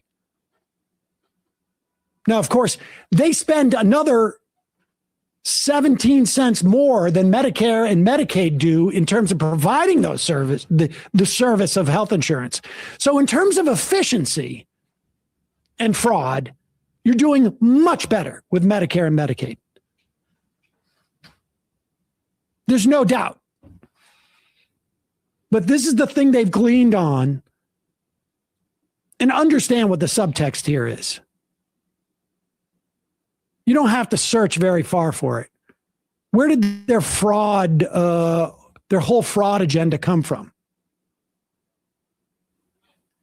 Nick Shirley going to Minnesota and finding Somalis who are supposedly perpetrating fraud. Incidentally, the person who was running those schemes was a U.S. citizen, a white U.S. citizen. A white woman. But fraud is the code of like, you've got non-deserving people on Medicaid and Medicare. Because if you're just going after providers, it has nothing to do with Medicaid. Why don't you shut down the private health insurance industry too? It's absurd. Dr. Oz made his own Nick Shirley style videos about Armenians in LA too. And let's make it clear. This is about providers, not patients. So crack down on providers. It's just absurd.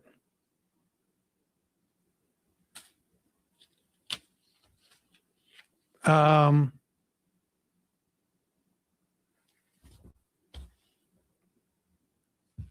I mean, Donald Trump, like literally last week, pardoned somebody who was convicted of committing massive Medicare or Medicaid fraud, a provider.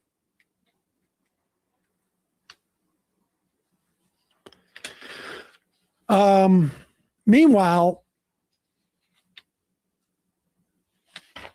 as much as every Republican is going out there and saying that you have to suck it up, live with gas prices, because what Donald Trump is doing is keeping America safe.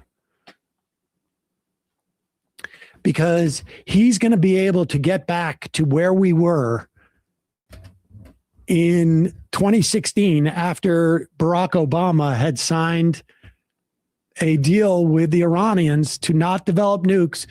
Donald Trump is going to get us back there after unilaterally leaving that deal.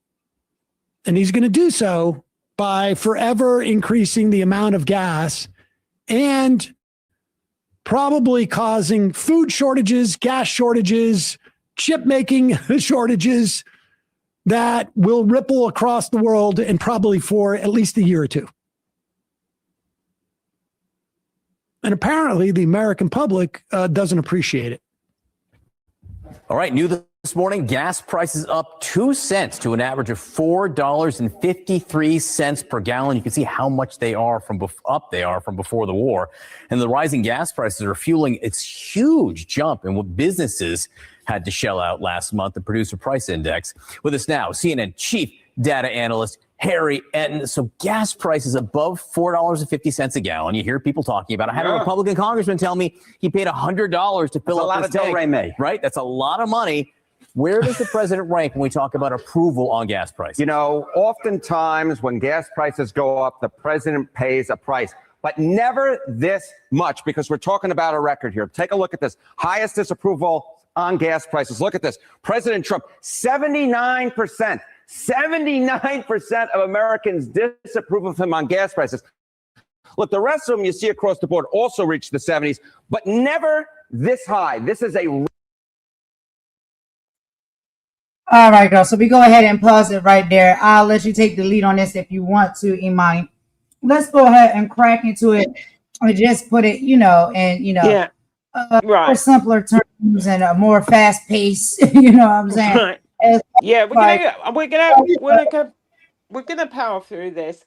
Basically, he's using Medicaid frauds as a political weapon to justify cuts and depress turnout in blue states and punish California while ignoring broader fraud realities and his own history of pardoning fraudsters. Ain't that funny? So he's withheld 1.3 billion from California, and he said that they're deferring 1.3 billion in Medicaid reimbursements to California because they claim that the state has not taken fraud very seriously. Okay? They haven't taken fraud very seriously. Now, fraud, once again, another racialized dog whistle, because they use fraud as a coded way to imply that undeserving people from the minorities are abusing Medicaid. Yeah, abusing Medicaid. I mean, it's the cruelty for me with all these people all the time. And if the fraud is about providers, why attack Medicaid? Because why not take the providers? Why not talk to the providers who are defrauding? Who are defrauding this benefit? Because basically these Medicaid cuts will, in Trump's bill, will leave millions of uninsured people.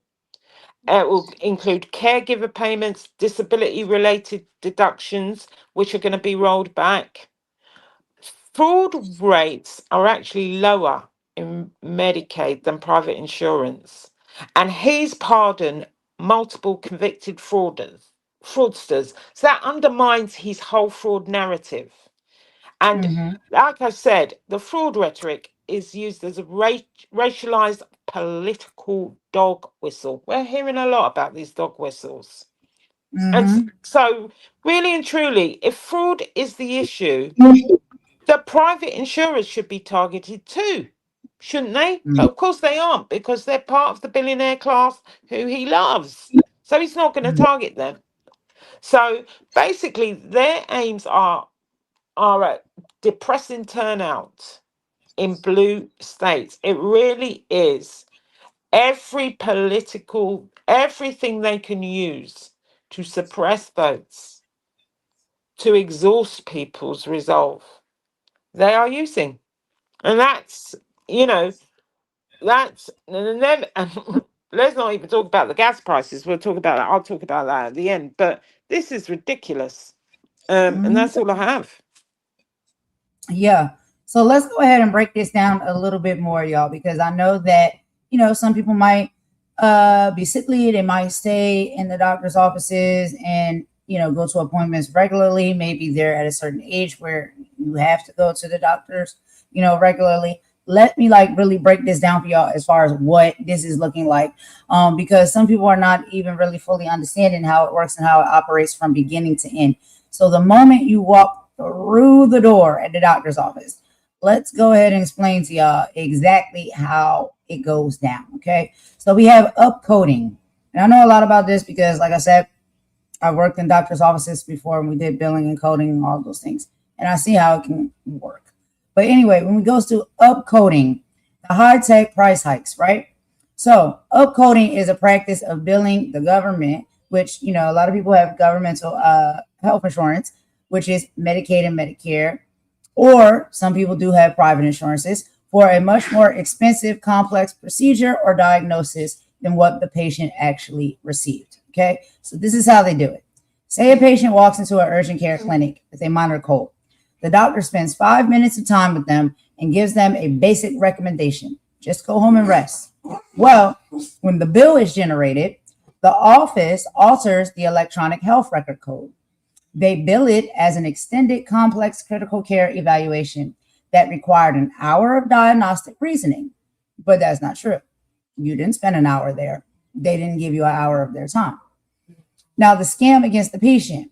While the insurance or the Medicaid bears the brunt of the cost, the patient gets hit with an artificially inflated copay or deductible. Even worse, the fraudulent code becomes a permanent part of the patient's medical history, falsely indicating they have a severe, chronic, or pre-existing condition that they actually don't have. Now, real-world examples.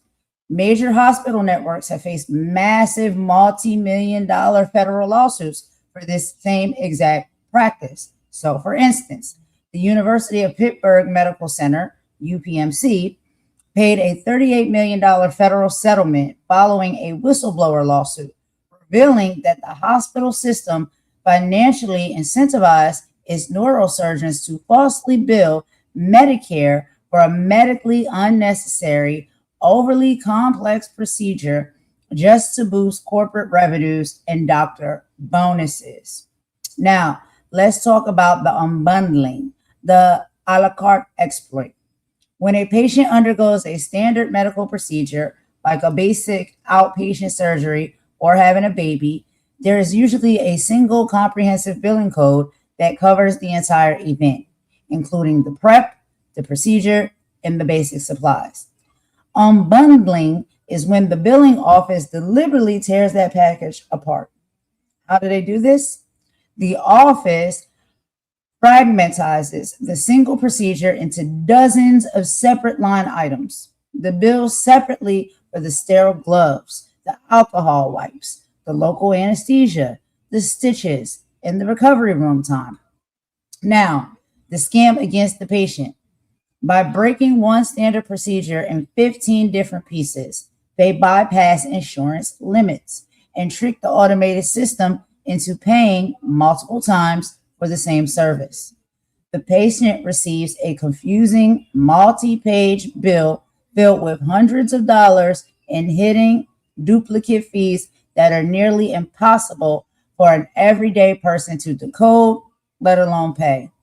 So let's talk about balance billing and illegal charity care without holding. This is perhaps the most predatory tactic because it deliberately targets the poorest, or the people with less money, less fortunate, most vulnerable patients who are legally entitled to free or discounted care. This is called the rev up strategy. Nonprofit hospital systems receive massive tax breaks from the government on the legal condition that they provide free or discounted charity care to low-income residents and Medicaid enrollees. Instead of honoring this, some hospitals have partnered with major corporate consulting firms to implement aggressive collection programs designed to hide these benefits. How do they do it? Hospital staff are trained with strict high-pressure scripts. When a low-income or uninsured patient is sitting in an emergency room bed, staff are instructed to ask every patient every time for money up front. They use a 4-step plan to evade mentioning financial aid. First, ask for full payment. Then ask for half. Then offer a high interest payment plan. And only acknowledge charity care if the patient completely refuses to pay. So basically what they're saying is, these charity care programs and stuff are there for individuals who do not have the funds and they may be lower income, but they will not offer that to you. They will not tell you that. They will not push that. They're going to squeeze you and squeeze you and squeeze you like a lemon to see how much juice they can get out of you. Unless you are absolutely open and very honest about saying, I have nothing. I can't pay. I don't have anything. I'm hurting. I'm sick. I need help. I don't have nothing.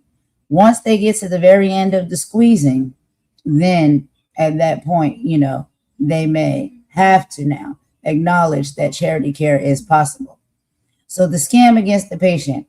If the patient cannot pay, the hospital knowingly bypasses its own charity care policies, right? These policies are in place, but they bypass them and they turn the debt over to aggressive third-party debt collectors. So y'all know, if you have ever received any of these bills in the mail from when you at a hospital visit, an emergency room, and they telling you got to pay thousands and thousands of dollars for this, that, and the third. Maybe you had to have a surgery. Maybe you had to have stitches. Maybe they had to bring you back to life. They won't apply the charity care policies that's in place to cover those fees, right? Those medical fees that you have. Instead, they're going to give over your debt to these aggressive third-party debt collectors and have them calling you like crazy, sending you these letters in the mail almost weekly.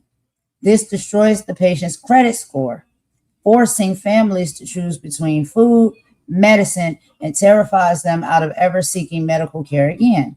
This is why a lot of people don't like to go to the hospital when they're sick. They will deny going to the hospital. They don't want to take a ride in the ambulance because, there's a fee. If you go in the ambulance, they're going to charge you for that, right?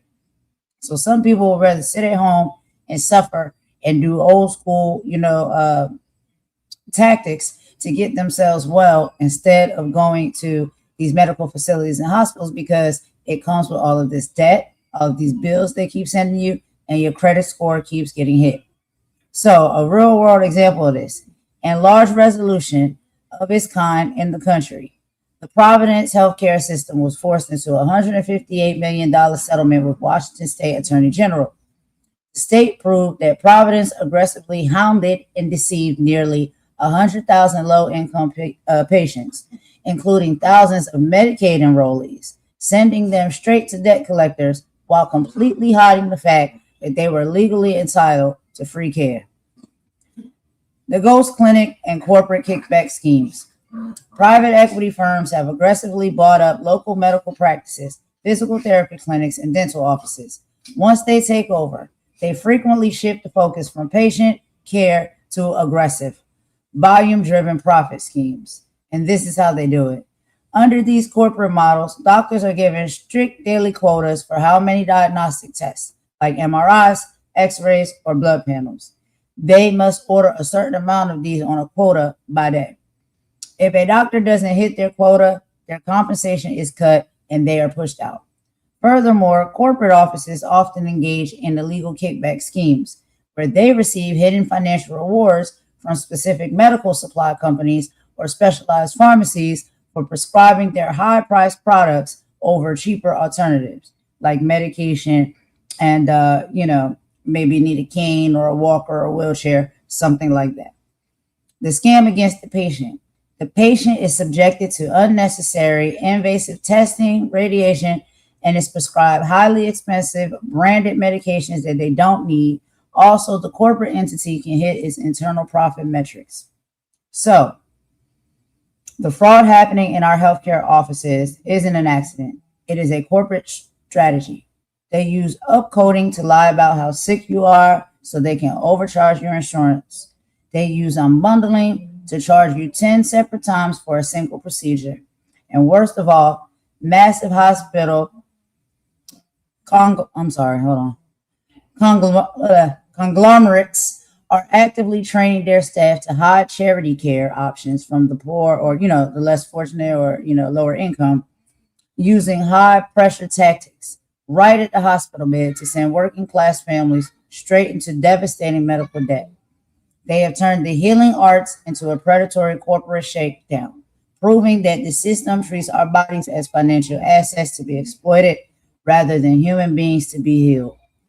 So I just wanted to go ahead and run that down real quick, y'all, as far as how it works from top to bottom.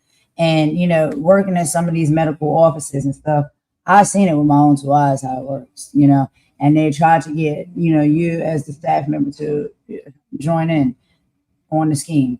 And I never could do it. That's why I quit a lot of the places where I used to work. I didn't think it was right.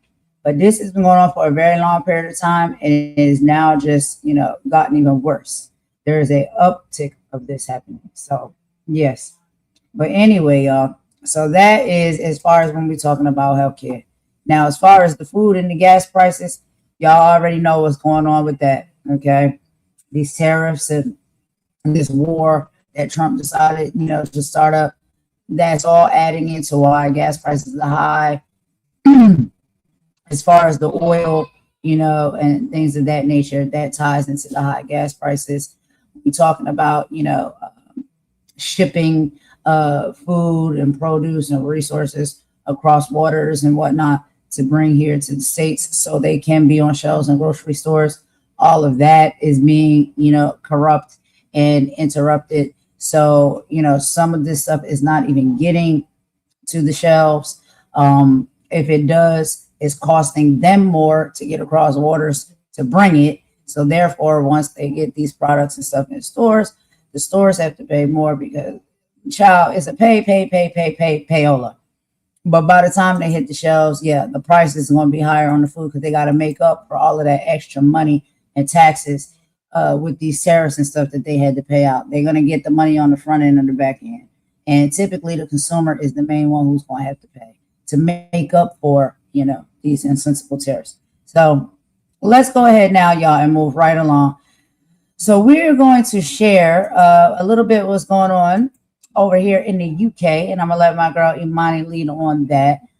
Because like I said, Sorry, Golden, did we finish the other half of this video? no, I gotta cut it short because I gotta get ready to go. So we gotta get ready to do the we'll do the coverage, what's going on over there in the United Kingdom with you, and I'll let you take the lead on that. And then the other two, we'll come back and do that later on this evening because I gotta head out. That's cool. So give me just a sec, I'll get that pulled up. But go ahead, you can give some commentary while I'm getting this started. Right. So, two major rival demonstrations took place in central London over the weekend. The events were, it became one of the largest policing operations in UK history. The protests were, number one, Unite the Kingdom, a rally linked to Tommy Robinson, and I'll give you some more information about him, and the Nakba Day pro-Palestinian march. The Unite the Kingdom protest was an this will be familiar, anti-immigration and nationalist rally organised around supporters of Tommy Robinson. The main themes of this march are opposition to high immigration, criticism of Islam, British nationalism, criticism of the Prime Minister, and free speech activism. Supporters carried union flags, anti-government signs, nationalist slogans, and some speeches focused on preserving British identity, concerns over migration levels, criticism of multiculturalism, and basically the rally was described as far-right, anti-Muslim, and inflammatory. The UK government blocked 11 foreign far-right speakers from entering Britain before the event. I did have a name, and there was one from MAGA, but I seem to have lost it. Basically, let me talk about Nakba. Nakba was the March for Palestine. It's something that happens every year. It was a large pro-Palestine demonstration marking Nakba, which means catastrophe. It refers to the displacement of Palestinians during the creation of the State of Israel in 1948. Protesters said the march was about Palestinian rights, opposition to the Gaza war, anti-racism, opposition to far-right politics, and solidarity with Palestinians. Many carrying Palestinian flags, Free Palestine banners. Speakers included Jeremy Corbyn, Diane Abbott, and Zara Satana. Have you got the video ready? Golden?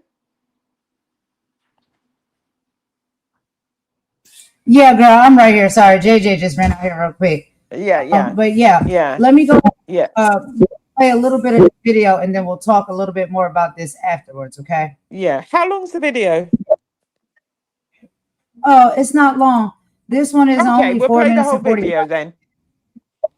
Okay. All right. Yeah. And I will be Is that right okay back. if you got time for that? Yeah, I got time. Don't worry. Yeah. Okay. And then we'll talk a little bit more about it after it finishes. Yeah, okay. And we're going to begin in London, where two major demonstrations are underway in the British capital. A Unite the Kingdom protest is taking place, organized by far-right activist Tommy Robinson, and at the same time, a pro-Palestinian rally dubbed Nakba Day. CBC's Anna Cunningham joins us now from London.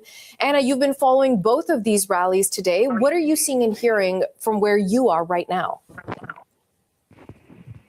Well, Natasha, we are actually in Pall Mall in central London, and this is where the end of the pro-Palestinian march, the demonstration that has taken place here today, is ending. Everybody has been gathering and listening to speakers and music. I think Fernando is just showing you the shot close in there of a lot of Palestinian flags that you can see. We've seen a lot of placards being waved and music as well.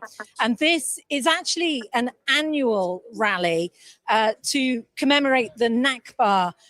But the protest here has been joined as well by a lot of other groups, Natasha, who are opposing the far right. So we have seen groups such as Stop the War Coalition and Stand Up to Racism. Now, we spoke to people at the other rally earlier. They are heading towards the end of their march. I think we can show you some live shots of that in Westminster. It's actually not too far away from where we are at the moment. The police are they've put in cordons to try to keep the two sides apart. But the people we spoke to there were saying that they were on the march against immigration. Let's just take a listen to the people that we've spoken to here at the pro-Palestinian rally in terms of their motivations for being here today. Without these migrants coming to these countries, without the immigrants coming to these countries, who's going to take them to work in the morning through the trains? Who's going to take them by the bus? Who's going to work for them? Who's going to help them medically? No one.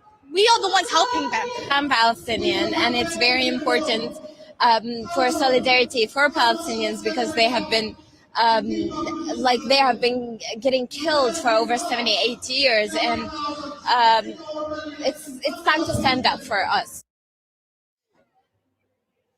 Natasha, it's really difficult to put numbers on the amount of people who've been attending both rallies, but I have to say, it has been well attended on both sides. I think we will get an estimate of numbers from the organisers later, as well as the police. There is new guidance in place here, active today. The police are saying that they are urging people to consider whether protest placards or banners and even chants, if they could be viewed on social media, could account to offences of stirring up racial hatred or anti-Semitism. Natasha. You know, beyond today, Anna, you've been covering how turbulent, right, this moment is in UK politics, both with the protests, but also economically and politically. How are you seeing this all play out? Natasha, what's really interesting is it is an incredibly turbulent time in terms of British politics. You've got a British Prime Minister, Keir Starmer, facing a real crisis in terms of his leadership at the moment. But from both rallies, we are hearing the same thing. Neither side say they are happy with the British Prime Minister, Keir Starmer. Let's just take a quick listen to what he said about these demonstrations taking place today. My government will not stand in the way of peaceful protest, but we will act decisively against hatred. We will use the full force of the law when that hatred manifests as violence. And we will ban those coming into the UK who seek to stir it up, as we have done already. Natasha, there remains a huge police presence right across London, some 4,000 officers on duty. We are hearing from the police that so far throughout the day today, there have been 11 arrests made. Natasha. CBC's Anna Cunningham in London. Thank you, Anna.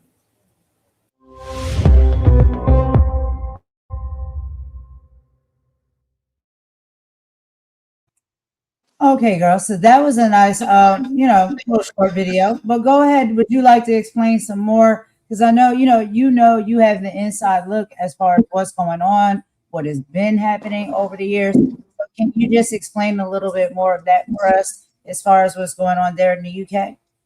Well, if you look at Tommy Robinson, and I'll give you a little bit of his one lovely, lovely history. What it is about Tommy Robinson, he has been a member of several far right groups. His name is Stephen Yaxley Lennon, and he has been a member of the English Defence League, the anti-immigration activists, basically, and he's and nationalist politics. His supporters see him as a free speech campaigner, someone exposing extremism and grooming gang scandals. But his critics actually accuse him of promoting anti-Muslim hatred, spreading misinformation, and encouraging far-right extremism. And he's got multiple criminal convictions, including assault and contempt of court.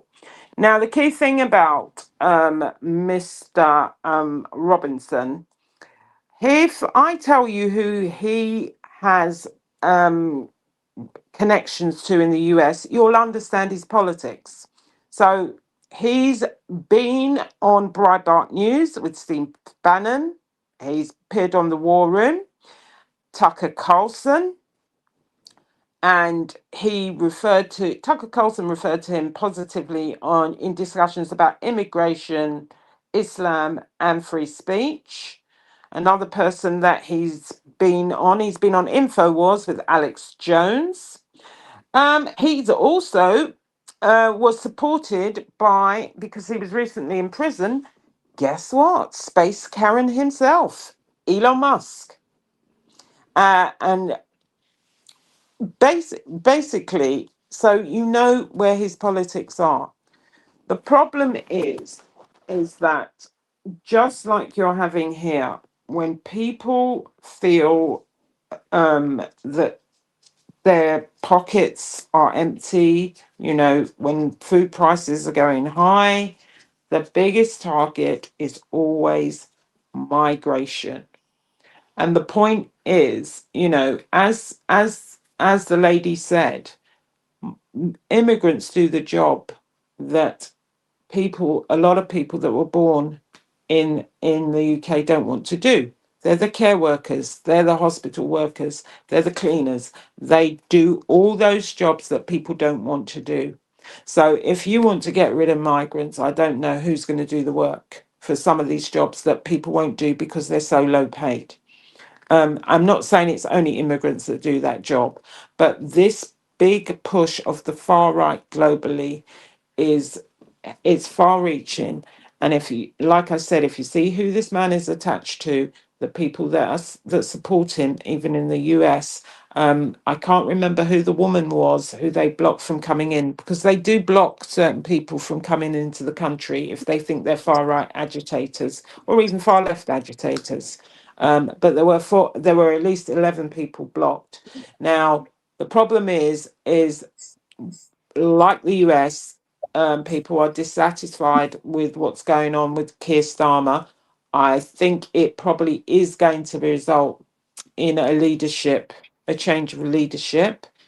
He's holding on by the skin of his teeth.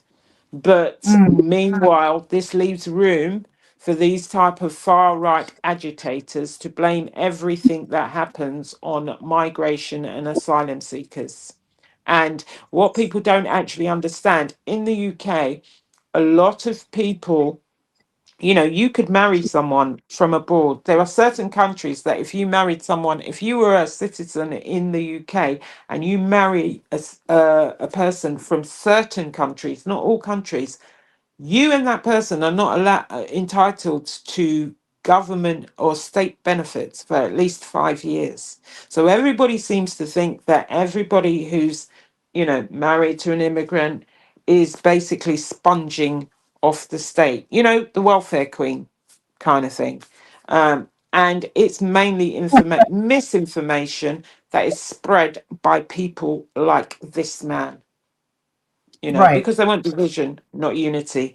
And they're also quite close to the reform group, Nigel Farage, who's also a big supporter of Big Donald.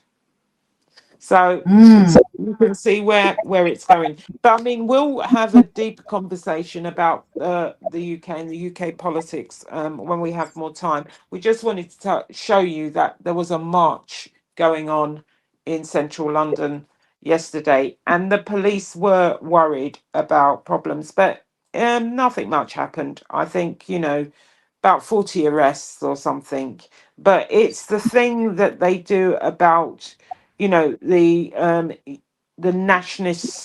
nationalist slogans and and the one thing that Tommy Robertson tried to do, he tried to get black people to form an alliance with him by saying that, you know, by trying to get us to get involved in his anti-Islamic rhetoric, you know. And as with everything, there are people that buy into that BS. But the whole point about it was the EDL are the people that were running down black people and unaliving certain people in the 80s and 90s. So please miss me with the unity against another minority group, because that is his slogan. His slogan is anti-Islam. You know, they're all people that do terrible things, as we know. I don't want to say the trigger words, but this is his rhetoric, and people buy into it. And he does this whole thing with black people. And there's a couple of interviews where he's been properly called out by black people. He says, you know, you're like me, you don't want all this, you don't want Sharia law. They, you know, they say that all of a sudden we're all gonna be wearing hijabs and be subject to Sharia law. Please. It is once again, you know, yeah. But we can have we can have a chat about that another time. And he's very prominent in far right politics. Okay.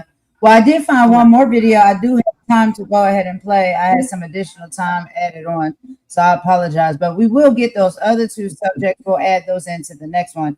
But as far as just diving in a little bit deeper here, because I think it's very, you know, important for us to know what is going on in the world around us, especially with our friends and our family that may live abroad in other countries. We all are going through it at the same time. So it's good for us to know, you know what I'm saying? It's not just about what's happening in the United States government and politics. We need to know what's going on worldwide and what other people are also dealing with as well. So I'm going to go ahead and play a little bit of this video. It's not too long.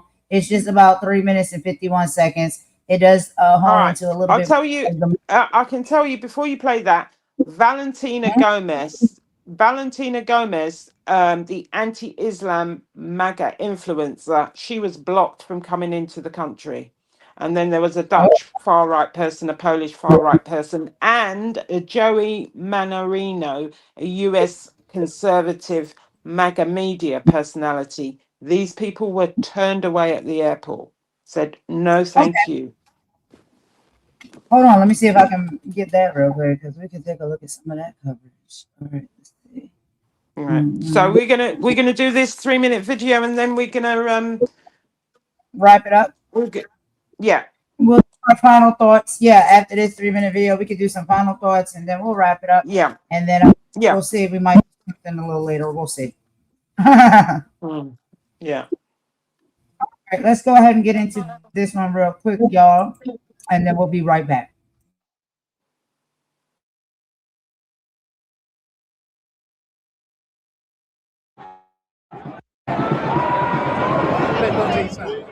Asking to stop the immigration, the illegal immigration into this country and the demographic change. We're too scared to speak out. You can see. And the English people be the first.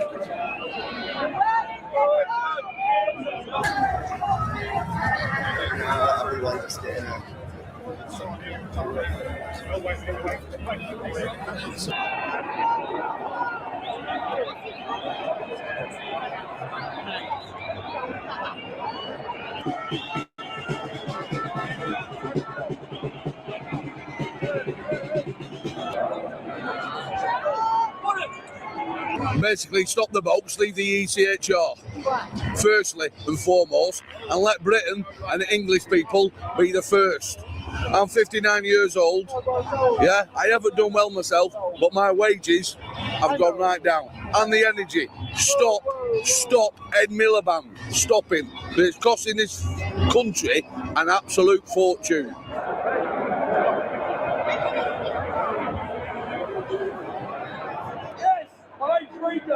can't stop us a fucking wanker.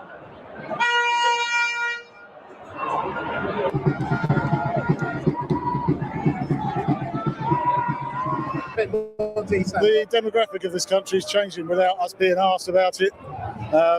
Most elections in recent times have been asking to stop the immigration, the illegal immigration into this country, and the demographic change. Are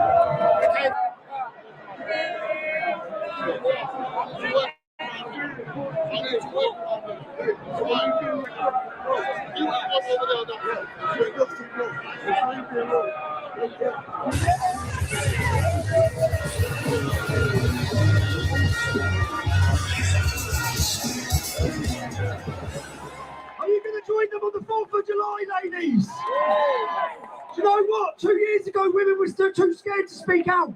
That's the change. That's what's happening.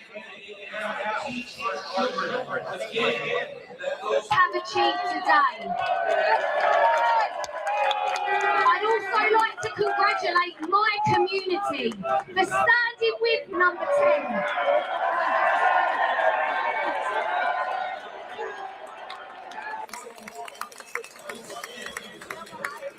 The event is in the hand of God, as the scriptures tell us.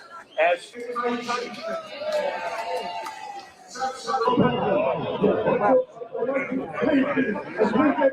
they're going to be attacked by terrorists. Now I'm telling you, you need to save your communities because the police are not going to help you in this country.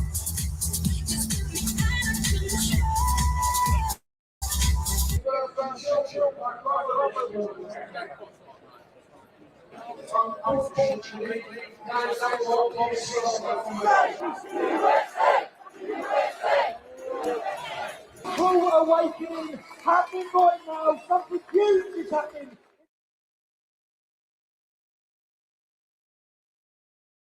Oh my God. Somewhere in there, there's a brain cell. Somewhere. Yeah, child. With this politics, I mean, it is all over the place for all of us. So, you know, it is what it is. But yeah, we can go ahead and wrap it up. It's been a great child. We can move towards 4 hours. We did a good job. I think we got a lot of things covered on this live, and we'll get the rest of it, you know, incorporated into the next one we do. But yeah, do you have any final thoughts off the top that you wanted to talk about?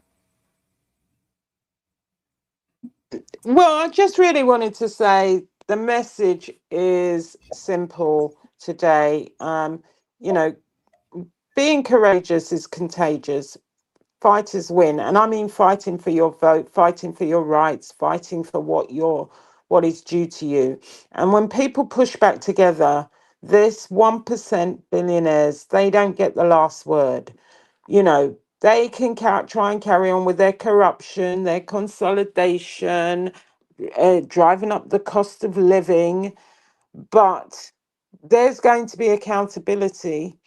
And if the community is waking up and refusing to be silent, so it's not all doom and gloom. We've got to realize that collective action works. And when people stand up together, just like the people protesting against, you know, the Neanderthals in that march, some of them, whether it's, you know, at the state level, whether it's in your community, whether it's at the school level, and in our own communities, action works. We're not powerless, we're not alone, and we sure are not done fighting. And I mean, I don't mean physical fighting, I mean protesting peacefully and speaking up for what's right and what's due. And that's anywhere you are in the world. And you also have to remember, with my last line, to vote, because your vote counts. Absolutely. Absolutely. That's one of the most important things. And I am so happy, like, you know, as I got older and, you know, starting getting more embedded into politics, when I really fully understand the importance of that. I know that the youth may not fully understand this yet, but they will. And it's up to us to also help educate them as well when it comes to that. And so voting is absolutely important on our local levels. not just the presidential vote. The local levels are actually the ones that are more important because those are the ones that regulate what happens in our cities and in our states that we reside in. As far as our gas prices, our food prices, how our schools are structured for our children, all of those things come from the local votes and elections. And so we have to get more embedded into that and participate and really do our research and understand what we are voting for, who we are voting for, to see some of these things come to fruition. But yeah, overall today, I think this was a great live. We covered so many, good topics. We were able to hone into a lot of stuff that's going on, child. Some of it is funny. Some of it is just really sad and shameful. And some of it is very informative. There's a little piece of everything that we try to incorporate in these political lives. And so I think it's beneficial and it's important. I hope everybody likes it. Maybe there's something you get from it, you take from it, you learn from it. That is the goal, But I'll go ahead and get it over to you, Imani, and then I'll close out with our final statement. No, I don't have anything to add. You can go ahead and close out. It's been a lengthy one, but we haven't done some politics for a few days. I hope everybody likes it. If you do like it, please hit the like button, share, subscribe. Get your friends to subscribe. I mean, sometimes you can skip forward to subjects that you want, but we are and will be doing different topics. As you know, we're going to do history, we do the politics, and sometimes we have to do a little bit of the messy, but we're not going to be doing too much of that because it takes you away from the important things. And there is a lot more going on out there than some of this other beef and stupidity. Every now and then you got to do a little housekeeping. You got to do a little housekeeping. Yeah, we got to do a little housekeeping, a little bit of tidying up and cleaning. But yeah, you go ahead and close out for us as only you can. You always do a brilliant close for us. Okay. All right, y'all. So that is all we got for this live, y'all. We will see y'all on the next one. Thank you so much for joining us. I hope you all have a great rest of your day, whether it's morning, afternoon, evening, or night. Beautiful Monday. A new week has started. We are blessed to be here. Thank you all so much for joining us. Okay. But I do just a few things. We do like to take these moments and do these lives to connect with all of you. We do cover a lot of heavy topics on this platform, from global power plays that may be happening in London or South Africa, the United States, to blatant injustices that could be happening in our own very backyards. But it is easy to look at the news and feel overwhelmed or even a little exhausted by the constant noise. But this is exactly why we gather here. This space isn't just about sharing headlines. It's about building a sanctuary of truth, integrity, and mutual respect.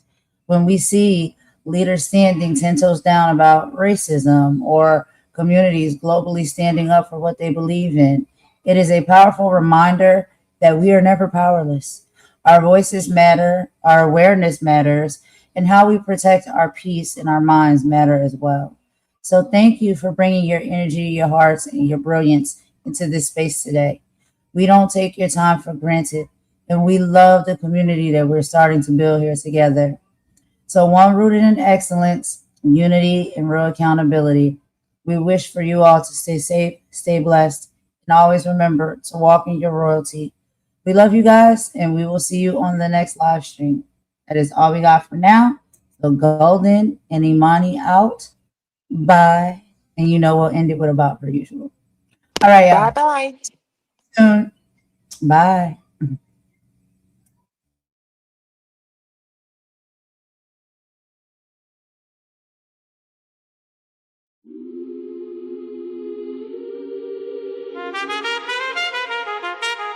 Every generation got a choice. Stay distracted or pay attention. 'Cause silence costs too much now. They politic pain while the people feel stuck. Self-fear every day 'cause the silence too plush. Whole system shaky but they cover it up.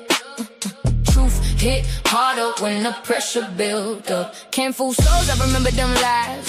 Never. Can't dim queens that was built to survive. Never. Media spin while the billionaires laugh. But the people waking up and they mad at the mask.